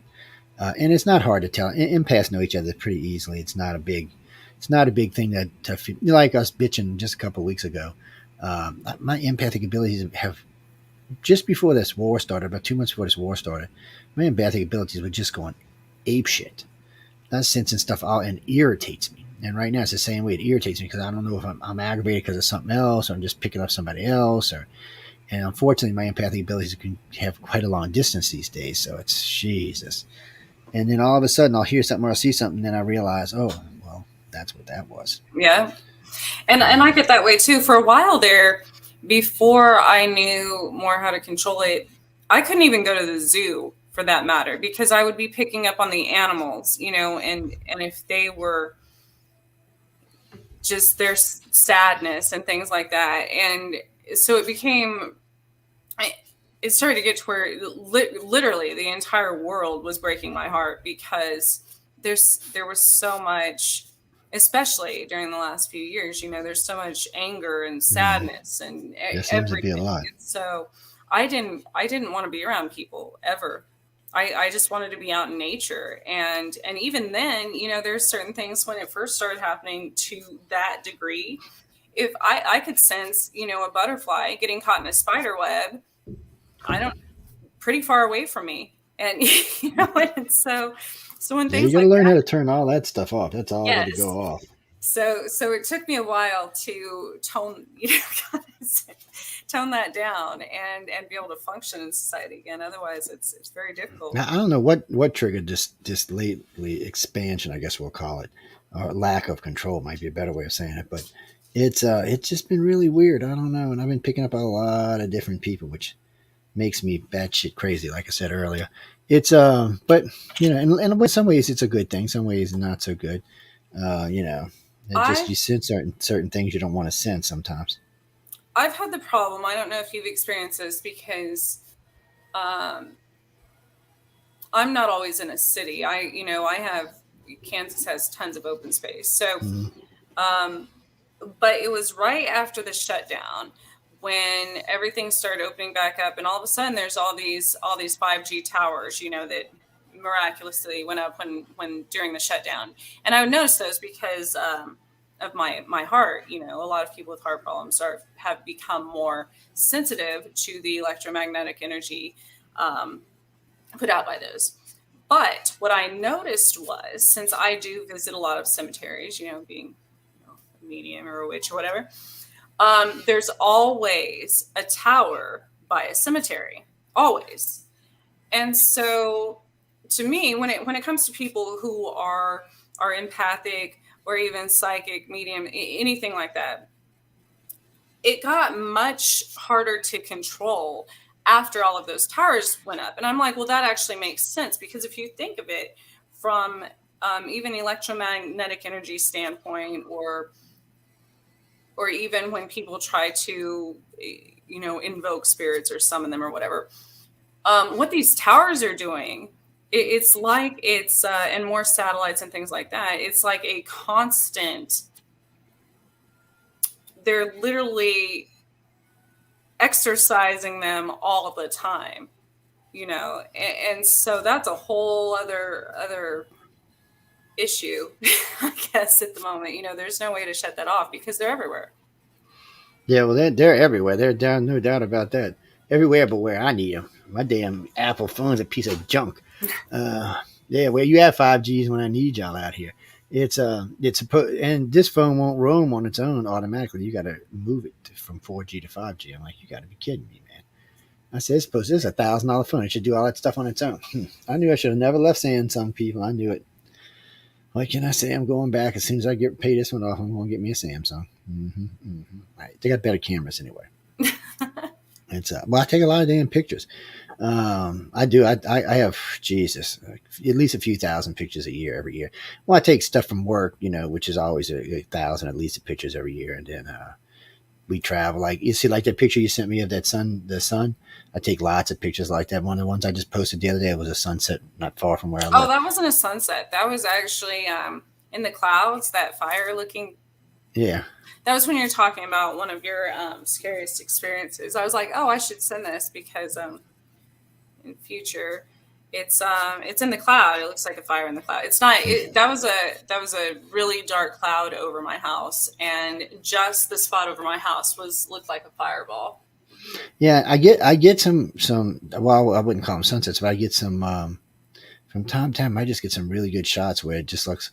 There's one I posted. It looks like when you're looking at it, it looks like one of them horror movies where the fire is just rolling, like a nuclear bomb had just hit and it's just rolling towards you. It wasn't a fire, it's just the sun, but it was the way it was bouncing back and forth between the clouds and the ground made it look like it was rolling along. It was a spooky looking thing. It's like a friend of mine the other day said he was watching something. He got on and on about fire and space and talking about how it burns, it's just going to burn. I said, no, fire doesn't burn like it does down here. I said, you got to remember two things about fire in space. One, it burns in a ball. It like roll. It doesn't even, you don't even really have a ball. It just kind of like tumbles and rolls along. But as it's going along, it's burning up all the oxygen behind it. Mm-hmm. So not only is it going to burn you up, if it doesn't manage to kill you, burn you, you're going to suffocate to death as it passes you. It's a much different beast in space than it is on the planet. It's actually more dangerous up there than it is down here. Who would have thought that? But it's part of everything in life. But I like those cloud. I got one where it looks like these beams are coming through the clouds, and then it looks like 5 fingers coming out the clouds, and then rays going in between each finger. It's crazy looking. I got it. I was sitting there watching a parade on the coast on the beach, and I took a picture of it. It's just how it came out. I was like, what the hell is this? it wasn't even meant to be there. Like I said, I was just taking a picture, and that's, it's always pretty here because we got so much water and so much vapor in the air. We always have pretty colors in the sunsets. We sometimes are flammable oranges and reds, but sometimes they're purples and blues and greens, and sometimes it's all combined together. It's a strange feeling. And then we get these sunsets that look like rolling fire along the edge of the coast. Just looks like the whole coast is on fire. And it's not, but when people see it, like, wow, what is that fire? I said, no, it's not actually a fire. But then I've got some that are actually fires that look pretty cool too. Because traveling like we do, we'll find things like Florida be on fire, or when some forest will be on fire somewhere when you're rolling along, and which is a bitch because you always got to play dodge the animals, and those animals are looking for somewhere to go. I've seen more weird shit on the side of highways, wolves walking alongside the car. I'm like, well, you can go home with yourself. A friend of mine, you're not going to shoot him? I'm like, no, he ain't bothering me. No, he's just looking at my car. And as long as he ain't trying to eat me, we friends. I'm friends with all animals until they try to eat me. And then things change a little bit. But it's strange. No, Carly, empaths link easily. It's even bad. See, like us two tonight, we're bouncing off each other's heads, but it's you see this a lot with empaths, and especially empaths with their friends. It's much easier to get in each other's heads. Most people don't even realize they're doing it, though. They don't. They until they have unexplained emotions, and then they're like, you'll be surprised how many people end up in a nutty ward because they have empathic abilities, and none of the drugs work for them because it's not getting rid of the empathic ability. Matter of fact, the only time they can ever cure them is if they give them something strong enough to knock out that ability. Usually, that's some serious, antidepressant. Most drugs enhance. Yeah, a lot of drugs exacerbate that anxiety or sadness or whatever they're feeling. So. They what do you mean? Oh yes. Well, who was it just recently? Somebody was telling me they were doing LSD to enhance their abilities. It was just recently too. It was a couple of big people. Oh, I can't remember who it was now, but last night on my they were probably they were probably on LSD, but we're not going to be mean. It's I think they got confused with they were doing the Anunnakis and the and the Palladians is the same aliens, but they're two different aliens. It's kind of like, y'all got confused here. But that happens with a lot of people. A lot of stuff goes on. And then the Dracos are interesting, but they're not actually Dracos. Dracos is just one of the star systems. It's not even their home world. It's just one of the star systems they inhabit. They put a colony here, but they put a colony here a long time ago, way before humans were ever on the planet. They came here because of the dinosaurs. They were like, look at this world. A lot of people think they're from here, but I've had this argument with other people. When you get contact these ass reptilians, they usually date themselves somewhere in the 500 to 750 million year range, age-wise. That would have put them here before the dinosaurs. So they couldn't evolve with the dinosaurs. That would have put them here long before them. But no, it looks like they came here and visited, and whatever shit went down 63 million years ago, they left for a while. When they came back, they found, oh my God, where'd these things come from, meaning us? And I was listening to them last night because at least it mentioned that we're part reptilian. A lot of people don't like to hear that. I cannot tell you how many conferences, how many radio shows I've done when I say that. What do you mean we're part reptilian? I said, we all have a section in our brain that's reptilian. Oh, no, I had a scientist tell me, well, you're mistaken. I said, no. I said, what kind of scientist are you? I said, you must be not have anything to do with bodies or you'd know this. And he said, well, I do chemicals. I said, we all have it. And I love you'll hear this in the background. Because everybody's checking to see if it's true or not. And when they find out it's a significant part of who and what we are, it changes everybody's mind. So I said, without it, we'd all be just wimpy little slaves. I said, just like the race that was here before us. And I said, there was a race here that was a slave race that was just doing whatever the Anunnaki and them wanted them to do. And then the human type aliens wanted them to do. And then all of a sudden, for some reason, the reptilians felt they either didn't like the other aliens or they felt sorry for us. I have no idea which one it is. But they started interbreeding with us, and instantly we became sentient. We wanted to know why we got a platter field. Why are we making beer for you? Why the hell can't we do this for ourselves? And there was a revolution. And but it took a long time. It wasn't like it was overnight, and the reptilians were intervening for a long time. I guess it was their way of upping the stake without starting a war. I was going to say, a lot of times it's like, I think of it, every scientist and people like that try to, and I get it, you have the analytical side and trying to make things make sense in this universe. But I think it complicates everything, because if you look at things like that from almost from a childlike standpoint, where it's kind of like if someone's playing with your toy, you don't want anybody else to play with that toy. I mean, you're okay with doing whatever you like. You can mistreat your toy. But I think of like my pets, like my dog, she loves her toys, but she can tear the stuffing out of it for all she cares. But if the other dog touches her toy, oh no, then she steps in. Yeah, she's like, what the hell? Yeah, I can see It's that. kind of the same. So I always think of different species like that, like they're territorial on humans or on certain humans, because, or even as a whole, as a civilization, because I don't know. I think everything and everyone has an agenda. So obviously there's something. Yeah, everyone. Well, it's true though. Basically, everyone does have Right. an agenda, and I'm not saying that's positive or negative either way, but it just is what it is. and it is what it is. It's well. Hold on, my demon keeps trying to get up here with us. He's not having it. So, Daddy ain't been on the air in a couple of weeks. So that's just like, what the hell is going on here? Wait, what was that? I just seen something pop up. Oh, Margie. I have no idea what that name says. That's you got handwriting like mine, apparently, or spelling like mine. Be a better way.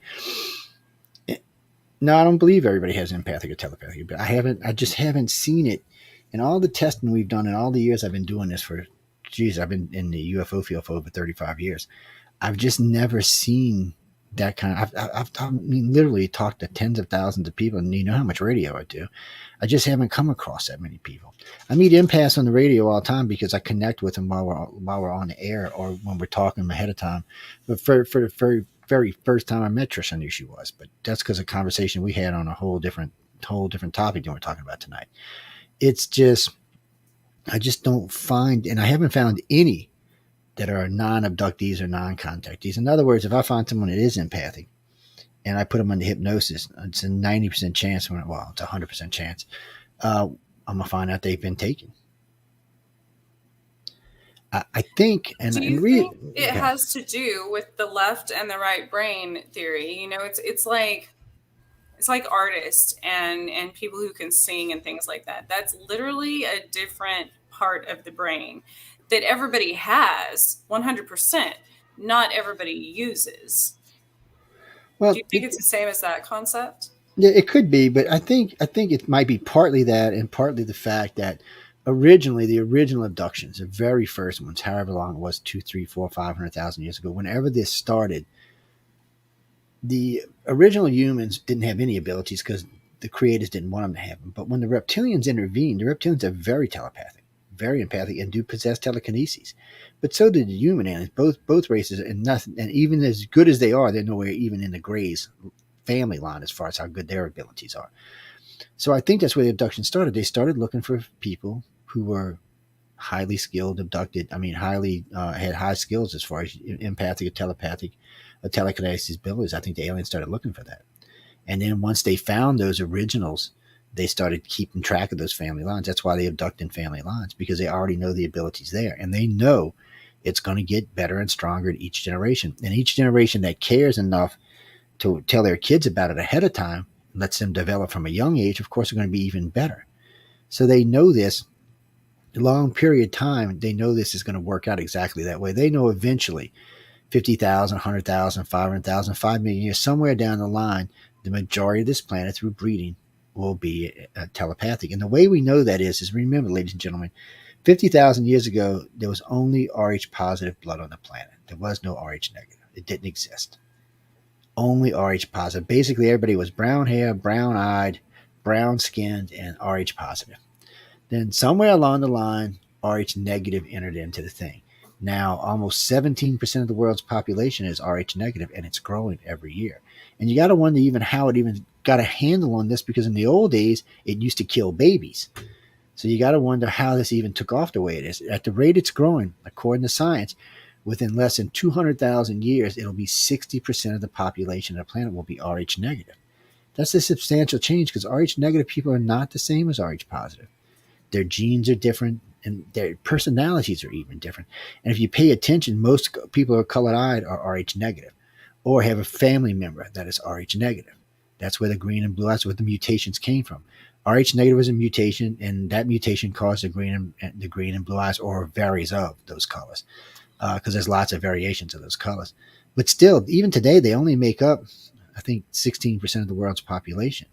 Um, but yet, when you look on a stage or you look into politics, more than half of the people tend to have colored eyes. And if they have colored eyes, that means they're either Rh negative themselves or someone in their family is. Um, I you think do it's it. just evolution, though, as far as where that came from. Because if you think about it, as far as women having that can't have, well, they have that shot now that women take that are pregnant. Yeah, the anti, whatever Um, it's called, anti-denigen. I never can say it right.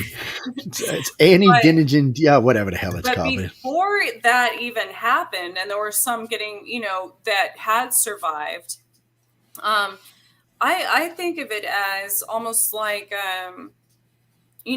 how humans become immune to certain viruses and diseases and stuff yeah, but without vaccines. I'm talking about just by nature, because their bodies evolve through generations. And I think it's the same when it comes down to. But they killed. I forgot. It was a high number. It was like 88% of the babies were born still. It was crazy high. That's Yeah, why they came with the gene therapy. That's why around the world you used to have a blood test to get married. yeah. Even when I was young, I still had to have blood tests to get married. It was because they were like, look, no, you're taking a chance having a stillborn baby if you're not compatible. And I had never thought about that ever. About what do you mean blood compatible? We're all the same species. Well, obviously we're not. Well, and that even goes back through royalty, bloodlines, and I Mm-hmm. mean, back in the day, arranged marriages, things like that, because um, that had a lot to do with it. Yeah, Yeah. absolutely. It's a strange thing. Nobody knows exactly why the reptilians, the Greys, and the humans prefer Rh negative over Rh positive, but I just think it's because that's where the majority of the contactees got their abilities from. So that's where the majority of abductions are happening. I've heard that the Rh negative is kind of. I remember doing research on this in college. Is kind of has higher immune systems. Mhm. Um, higher metabolism, strong, bigger muscles, things. So yeah, I can see why that would be a preference. It's a It's like a stronger human. it was almost, see, I don't like talking about it because when I talk about it, people get mad at me because when I say it's like an upgrade for the species, while my Hmm. Rh positive friends get pissed. They're like, well, what do you mean upgrade for the species? I said, well, that's what it is. Well, what about me? I said, well, you're Rh positive. You probably somewhere down the line, your kids will marry somebody Rh negative, be upgrading your species. I said, and that's the way it's going to work. I said, I look, I didn't create this. I'm not the one that went back 50,000 years ago and freaking changed everybody's genes around. I said, look, I said, see, in the beginning, I thought it was Mother Nature because I figured she just figured we needed to upgrade. But then I realized something. Mother Nature's really not all that keen on creating things that kills procreation. It's just not something she usually does. She usually doesn't. Right. Yeah, so I got to thinking then after we learned about the reptilian story about them interbreeding, we just figured the reptilians were probably Rh negative. That was probably where we got it from all those years ago. It's probably where it came from. When they interbred with us and they gave us that reptilian section, they probably also gave us Rh negative. And whether it was a good thing or a bad thing, whether it was intended or not, no one has no ideas. But even today, I've talked to, I don't know, 20, 25 hematologists, and they all tell me the same thing. We don't know where it came from. We don't even know why it started. And they say the same thing. Nature wouldn't have created it. They have the same aspirations I do. I Why would Mother H create something that's going to kill babies? But so, like you just said, it's a true and a not true because yes, it does kill a lot of babies, and even today, it still kills a lot of babies because a lot of people don't realize you can go get a shot for it because they live in poor countries. But it is an upgrade.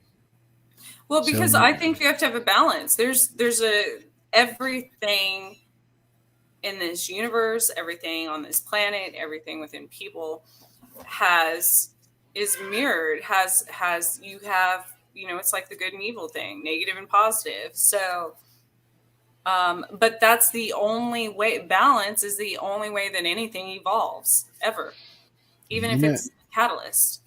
yes, it is. It is strange, and There are, in case y'all didn't know this, there are different personalities between Rh negative and Rh positive people. Yes. A lot of people say that the Rh negative people have an extra rib. I've never actually tested that theory. I know there is a group of people on the planet that do have an extra rib, but I'd have to actually put that to a really big research project to make sure of that. But I do know things like the Rh negative people tend to be more empathic and more telepathic. That's over the testing. That's why the majority of abductees and contactees we find happen to be Rh negative. It doesn't mean you're not going to be empathic or telepathic if you're Rh positive.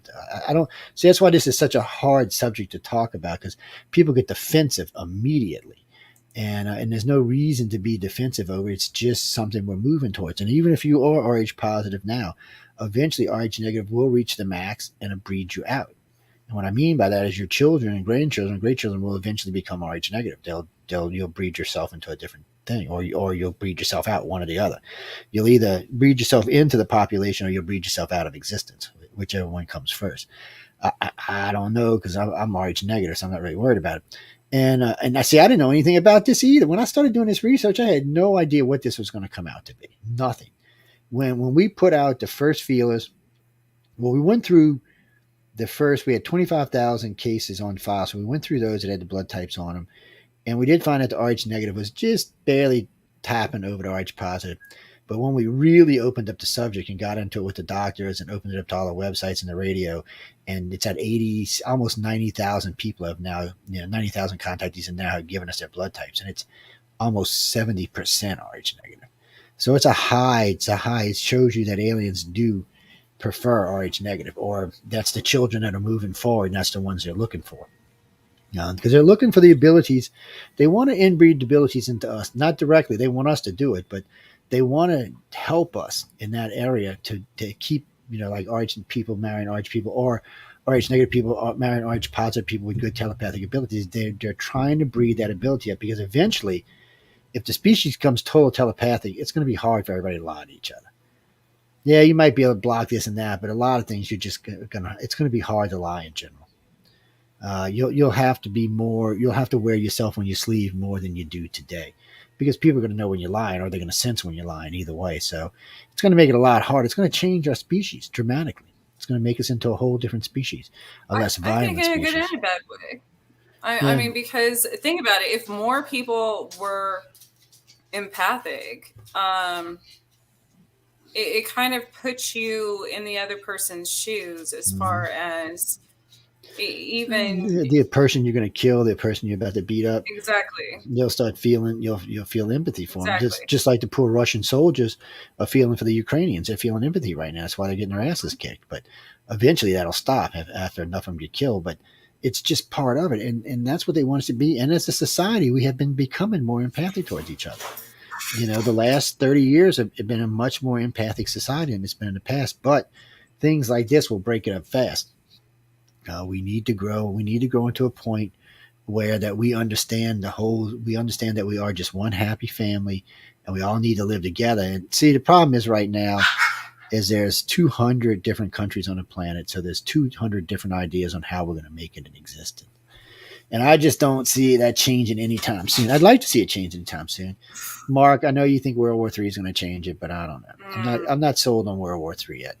I always tell people that it's like, it's that Batman quote, if you kill a killer, there's still one more killer left in the world. So it's true, that doesn't really solve anything. Exactly. Yeah, but you see, we should be able to get to a point where we'll be able to telepathically scan people and take that out of them, or change the gene or change something in them that takes that ability away from them. So it's still a good ways off. I know. Even before we get to that point, though, people can do that every day by just being human and being compassionate once in a while, because you never know someone else's story. You know, and that person that maybe it's a homeless person that you're prejudging or something, and you actually take the time to be kind to them that day. Well, that person could have been the next Hitler or something, and maybe you just changed their life. That's true too. Little things can make a difference in people's lives.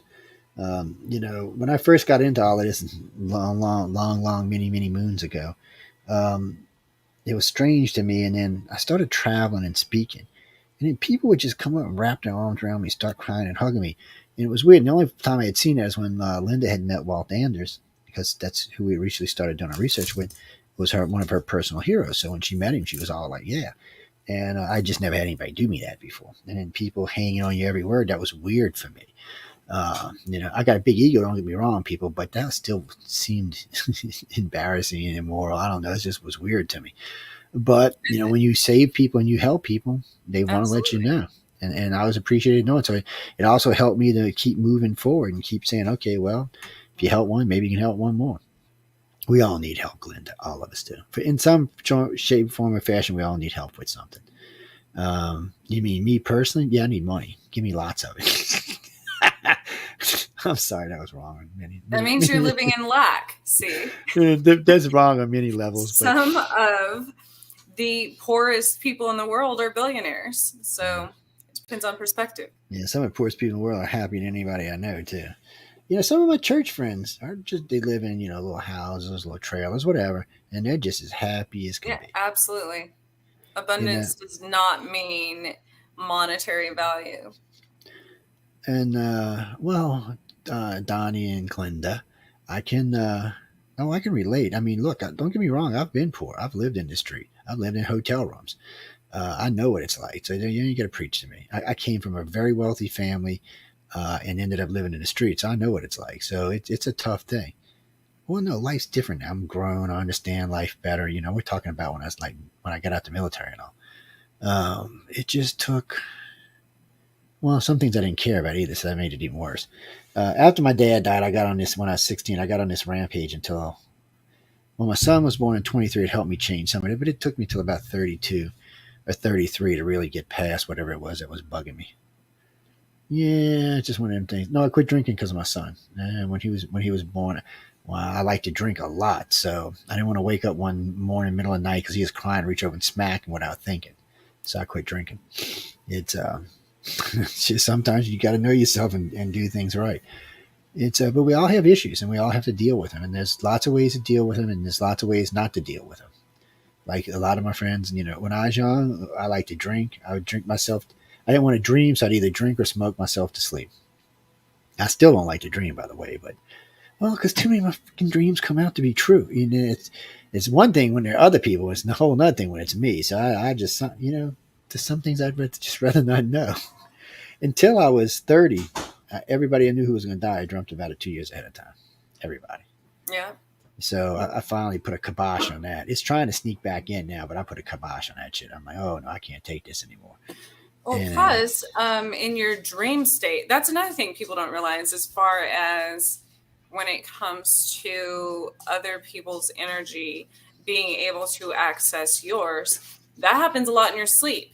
Because when a person's asleep, obviously, they're not able to block that out as much. So other people can be, even somebody in a positive way that's just thinking about you or something, sending that energy toward you, affects a person's sleep. It does. So I don't do it anymore, and I may pick it up again in the near future. I used to teach a dream weaving course for a couple of reasons. One, for protection. It all started over a good friend of mine, and his girlfriend kept getting psychic attacks. They were young. They were in their early 20s, and they had no idea how to defend themselves. Yeah. And he kept telling me about it. So one afternoon, I was really in a bad mood. I said, well, hold on. Let me see what I can do about this. So I said, this is what I wrote him a letter about what I was going to do that night. And I said, call me the next day and let me know if anything changed. So about 3 o'clock next afternoon, I get a phone call. This guy, he said, Joe, the guy called and apologized to us and asked whoever I put on, asked if they could please stop because they were now scared beyond belief. I didn't do nothing that nasty. I just, was on a scale of 1 to 10, it was like a 5 nastiness. But, and, he was hurting some friends of mine, pissed me off, and he quit. And they were amazed. They were stunned. They were like, I don't understand how you did it. And I said, well, here, I'll show you tonight. I'll get in both of y'all's heads. And the next morning we were talking. I started talking to Jay. I said, well, Jason, if you're going to dream about dragons, dream about some pretty color ones. So I said, you had some like a beige. I said, what's a beige dragon, dude? I mean, come on. He looked at me. His whole face just went, whew. He's like, there's no way you could possibly know that. So I look over at her and I said, you know that guy you were thinking about? And I started going on with a lot of detail. And she's like, all right, that's enough. She said, she said, how do you, I said, it's called dream weaving. It's easy to get in somebody's head when they're asleep. I said, Yeah. I said, unless you teach yourself protection, there is no protection. I said, you go to bed at night, it's wide open. I said, almost everybody is. I said, very few people protect themselves because they don't know there's anything to protect themselves from. And they're like, what? I learned how to protect myself from that when I worked at a casino, actually, because I worked the grave shift and I was sleeping during the day. So that's even more dangerous. Yeah, it is. There's all these people who don't consciously know they're doing that. But I was asleep while they were awake. So if anyone had any negative thoughts or something towards me, my kids, whatever, then that was going because I was sleeping during the day. So, and then See, I also realized sleeping during the day was always hard for me. I like sleeping during the day. Don't get me wrong, people. If I had my choice, I'd sleep during the day. But I got off at way more. 6 a.m. Yeah, So I dreamt way more. I'd have way too many cognitive dreams. Too many. It was too much. It was affecting my health. Yeah, and even alcohol and drugs would not affect it in the daytime. I do not know why. At night, I could sleep. In the daytime, I don't know what it was. Maybe because it was just enough light coming in that my brain knew it was daylight and it was half, not all. I don't know what the hell it was, but just too much. And right now, even drinking, well, I don't drink right now, but even smoking, my brain still wants it's on overload for some reason. It's I don't know what it is. Something triggered it off. And now it's so overloaded at halftime. I'm lucky I know what the hell I'm doing. I'm forgetting half the things I'm doing. It's something kicked it in. It's like an ESP warning. I think it kicked in for all of us prior to, because when tension starts amongst an entire world, that energy is going to spread. So when everyone is on high alert, obviously it affects us more during those times. And I think that makes us, or who knows, maybe the ETs are like, hey, y'all need to get on it. You need to be on high alert also. So no, it's a well, either way. Well, it's like I remember I was doing a lecture in I think we were in Cali.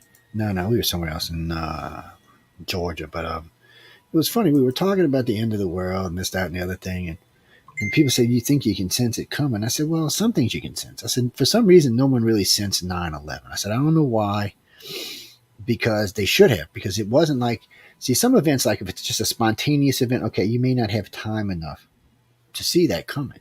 You might, some people might catch it, but the 9/11 thing always bothered me because it had to have been masked, because it took them 4 years to complete this event. And in that whole time, no one predicted this. No one. People try to take credit afterwards, but when you go back and look at this stuff before, no one said the Twin Towers and all 7 buildings were going to come down. There was no one, even Notre Dame didn't say that. So so somehow, even though events get picked out from time to time, like volcanoes and earthquakes and other events like that airplane crashing, this one didn't. It made me feel like it was being hidden. And so it got me to think about, were these Arabs smart enough to bring somebody in that could cover it? Because they knew the government at that time. They knew the government was working with telepaths, and so it had to be something. And the bad part about that whole thing was, in some aspect, we knew about it. Just they weren't talking to each other, so somehow or another it got missed. But the telepaths missed it, or everybody missed it. It didn't matter where you were on the planet. Everybody just seemed to miss this one event. And now the Putin thing, some people say they missed it, but I've been hearing Putin's going to invade Ukraine for a long time. So I'm thinking that wasn't a mystery. I started calling people about, I didn't know the details, but I started predicting that like 2 years ago. Usually major events for most psychics I know, even and telepathic people or remote viewers or channelers or whatever, if it's something really big, whether negative or positive, it is about a 2 to 3 year window. So yeah, a lot of times it is. And I just, whatever reason why we all missed, I say we all because we all really did. For whatever reason, we all missed this one event. I'm sure there's something out there that we're not seeing, or something else that was involved. I do think it was being hidden. I think that somebody brought in some serious telepaths to hide the event. I think they wanted to make sure that people like us didn't see it. I will tell you this, though. That was 2001, right? Yeah. So if you think about it, the entire world, there was a big shift, a major shift at the end of 99. You know, that was the last end of a century. So who You knows know, what happened after yeah, that? it was. I don't know. It was definitely strange. It was. The only thing I know about a month before it happened, a bunch of the abductees and contactees I worked with started getting antsy feeling. But they aren't predicting anything. They just felt they were like I've been feeling the last couple of weeks. I've been really antsy. They were like they knew something was up, but no one knew what it was, and Yeah, I do everyone was remember that. surprised when it happened. Yeah, I don't know. I was I talking lived to a in lot of Japan at the time, oh ironically, and I had started having weird physical ailments that I hadn't had in my life in a long time, as far as like psychic physical ailments, you know, and shaking and jittery and forgetting and anxiety and all that stuff. So yeah. I knew it wasn't because I was in another country. It's the whole thing was just strange. And Michelle, if you're listening, I have no idea what that's about because there's no community strikes. So we'll have to find out. I have no idea. YouTube is on the warpath again. Guys and girls, I know we got to get out of here in a few minutes, and we didn't even talk about what we're supposed to be talking about. So Trish hosts on Mondays, The Missing Piece. Y'all need to come check it out. It's getting good. It's getting interesting. Sometimes she has guests, sometimes she don't. You want to tell them anything about that show? Oh gosh, I've had 7 shows I think now, and next week I have Patty Negri, the Good Witch of Hollywood. I'm excited about her coming on. I like good witches. She's a very gifted medium, and that's something to look forward to. And then yeah, I try to find people who I'm drawn to intuitively that has a story that I'm interested in hearing, you know, so, and sharing. Yeah, and usually when you're interested, other people are too. Don't forget, ladies and gentlemen, if you are empathic, especially if you're a sender and you happen to be thinking about someone that you might, have fantasies about, remember they may pick up that fantasy, especially if you're dreaming about it at night. It's a good chance you may send it to their head. So keep that in your thoughts. I'm just fair warning. I know from experience dealing with other people, it's just stuff that happens. Just keep it in your head. I'm not saying it's anything bad. You could be you walking your dog or something. I'm just giving you a friendly piece of advice. Remember when you dream, even if you worry about stuff like that, when you go to bed, you can think about a couple of things that will help block people out. Or if you're really, really worried about it, envision in your head that all your doors have padlocks on. And not with key padlocks, combination padlocks. Okay, just do that. It'll help you some. It wouldn't help you get someone like me, but it would other people. No, I'd pick the padlock, baby. I'm sorry. I wouldn't even do that. It'd be gone.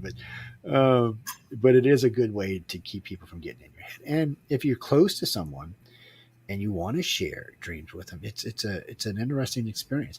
It's why it's like empaths. When 2 empaths get together, their life can either be much greater or much more horrible. Oh, it just depends.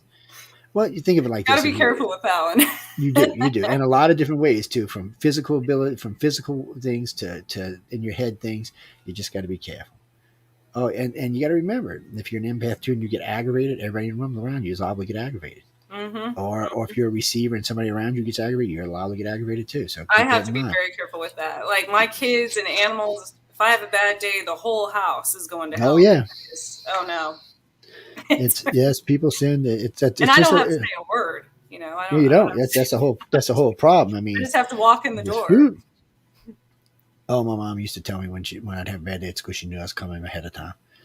And she did, because she'd had like stuff waiting for me at the house, like food or something. It's probably why I was a little chunky bastard when I was young. I was always getting into something, people. I mean, come on. I'm not your normal everyday. I can't help it. I play nice. I just don't want to be that cookie cutter individual. To be honest with you, if I would have been a cookie cutter individual, I'd probably be quite a bit wealthier than I am today, because my family and friends had plans for me. I just didn't have like the plans they had for me. How's that? I don't like when people set up a whole life for me. No, I don't need that. I wanted to see what life, and then remember this too, on a side note. Some people are here to learn karma, and some people are here to teach karma. Which one are you?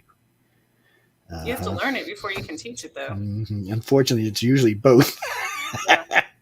But some people are here really to teach serious karma, and some people are here. You mean me? I'm sure I've taught a lot of karma when I was young. Older, not as much.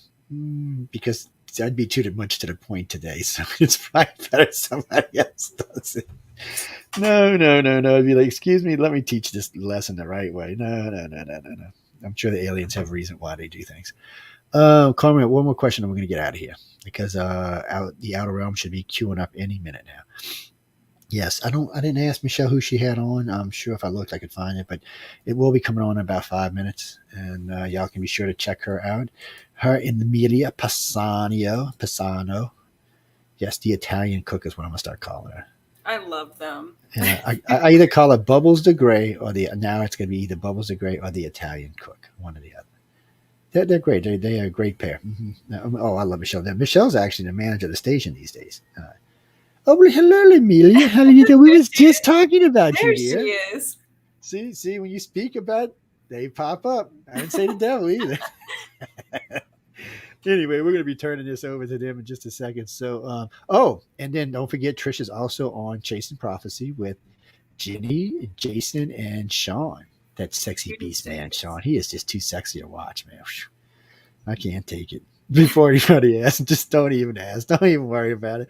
Oh, he cracked me up real quick before we go. So one of our hosts on the network, Jeffrey, asked Sean if he'd come on his show because he thought he was a vampire hunter. You know, every time I do Sean's name, I always put something in front of it. Like the week before last, I had Sean Vampire Hunter. You know, sometimes I got Ghostbuster or different things like that. I just put him on there, but that was just too funny. But anyway, guys and girls, we got to get out. Be sure to catch it. What is it? 8 o'clock on Mondays, right? No, yeah, 8 o'clock. 8 o'clock on Mondays and 8 o'clock on Tuesdays. Yes, 8 and 8. So you can catch her on Monday and catch her on Tuesday. She's a fabulous host. She's a lot of fun to listen to. She brings on a lot of guests, and Chasing Prophecy is always a lot of fun. You just never know who the hell they're going to have on. We're a bunch of mixed nuts. Oh man, it's a definitely interesting group over there. What do you mean? Who's the boss? Oh, you mean on Chasing Prophecy? Jenny's the boss. Yes, I'm not even gonna say it's anybody else. Jenny, if you sending me a letter or something, Joe.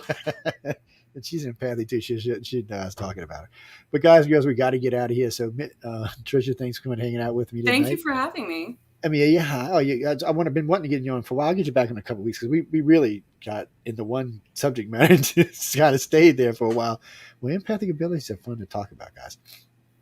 Yes, in a few weeks I will have my other projects launched. I hope by then. So keep a listen now. So remember, you can catch her on 8 and 8 Mondays and Tuesdays. Of course, I'm back now, so I'll be here 6 to 8 on Wednesdays. Science and Beyond is back. Well, Fridays is split right now. So Science and Beyond 1 week, Centralist next week. And actually, Centralist may be going back to Changing America because a sponsor asked me if I would consider doing that. So anyway, about that. On that note, guys and girls, we got to go because I know Michelle's about to shoot me with something because her show's about to start in about 30 seconds. So please stay tuned for the Outer Realm. And everybody, have some fun. Enjoy your life. Smile once in a while. Hug your friend. Pet your dog. Love your cat. Well, not in that matter, but you know. And have a good St. Patrick's Day. Oh, yeah. Let's not forget about St. Patty's Day. Y'all all have a good St. Patty's Day. On that note, good night, everybody. Good night.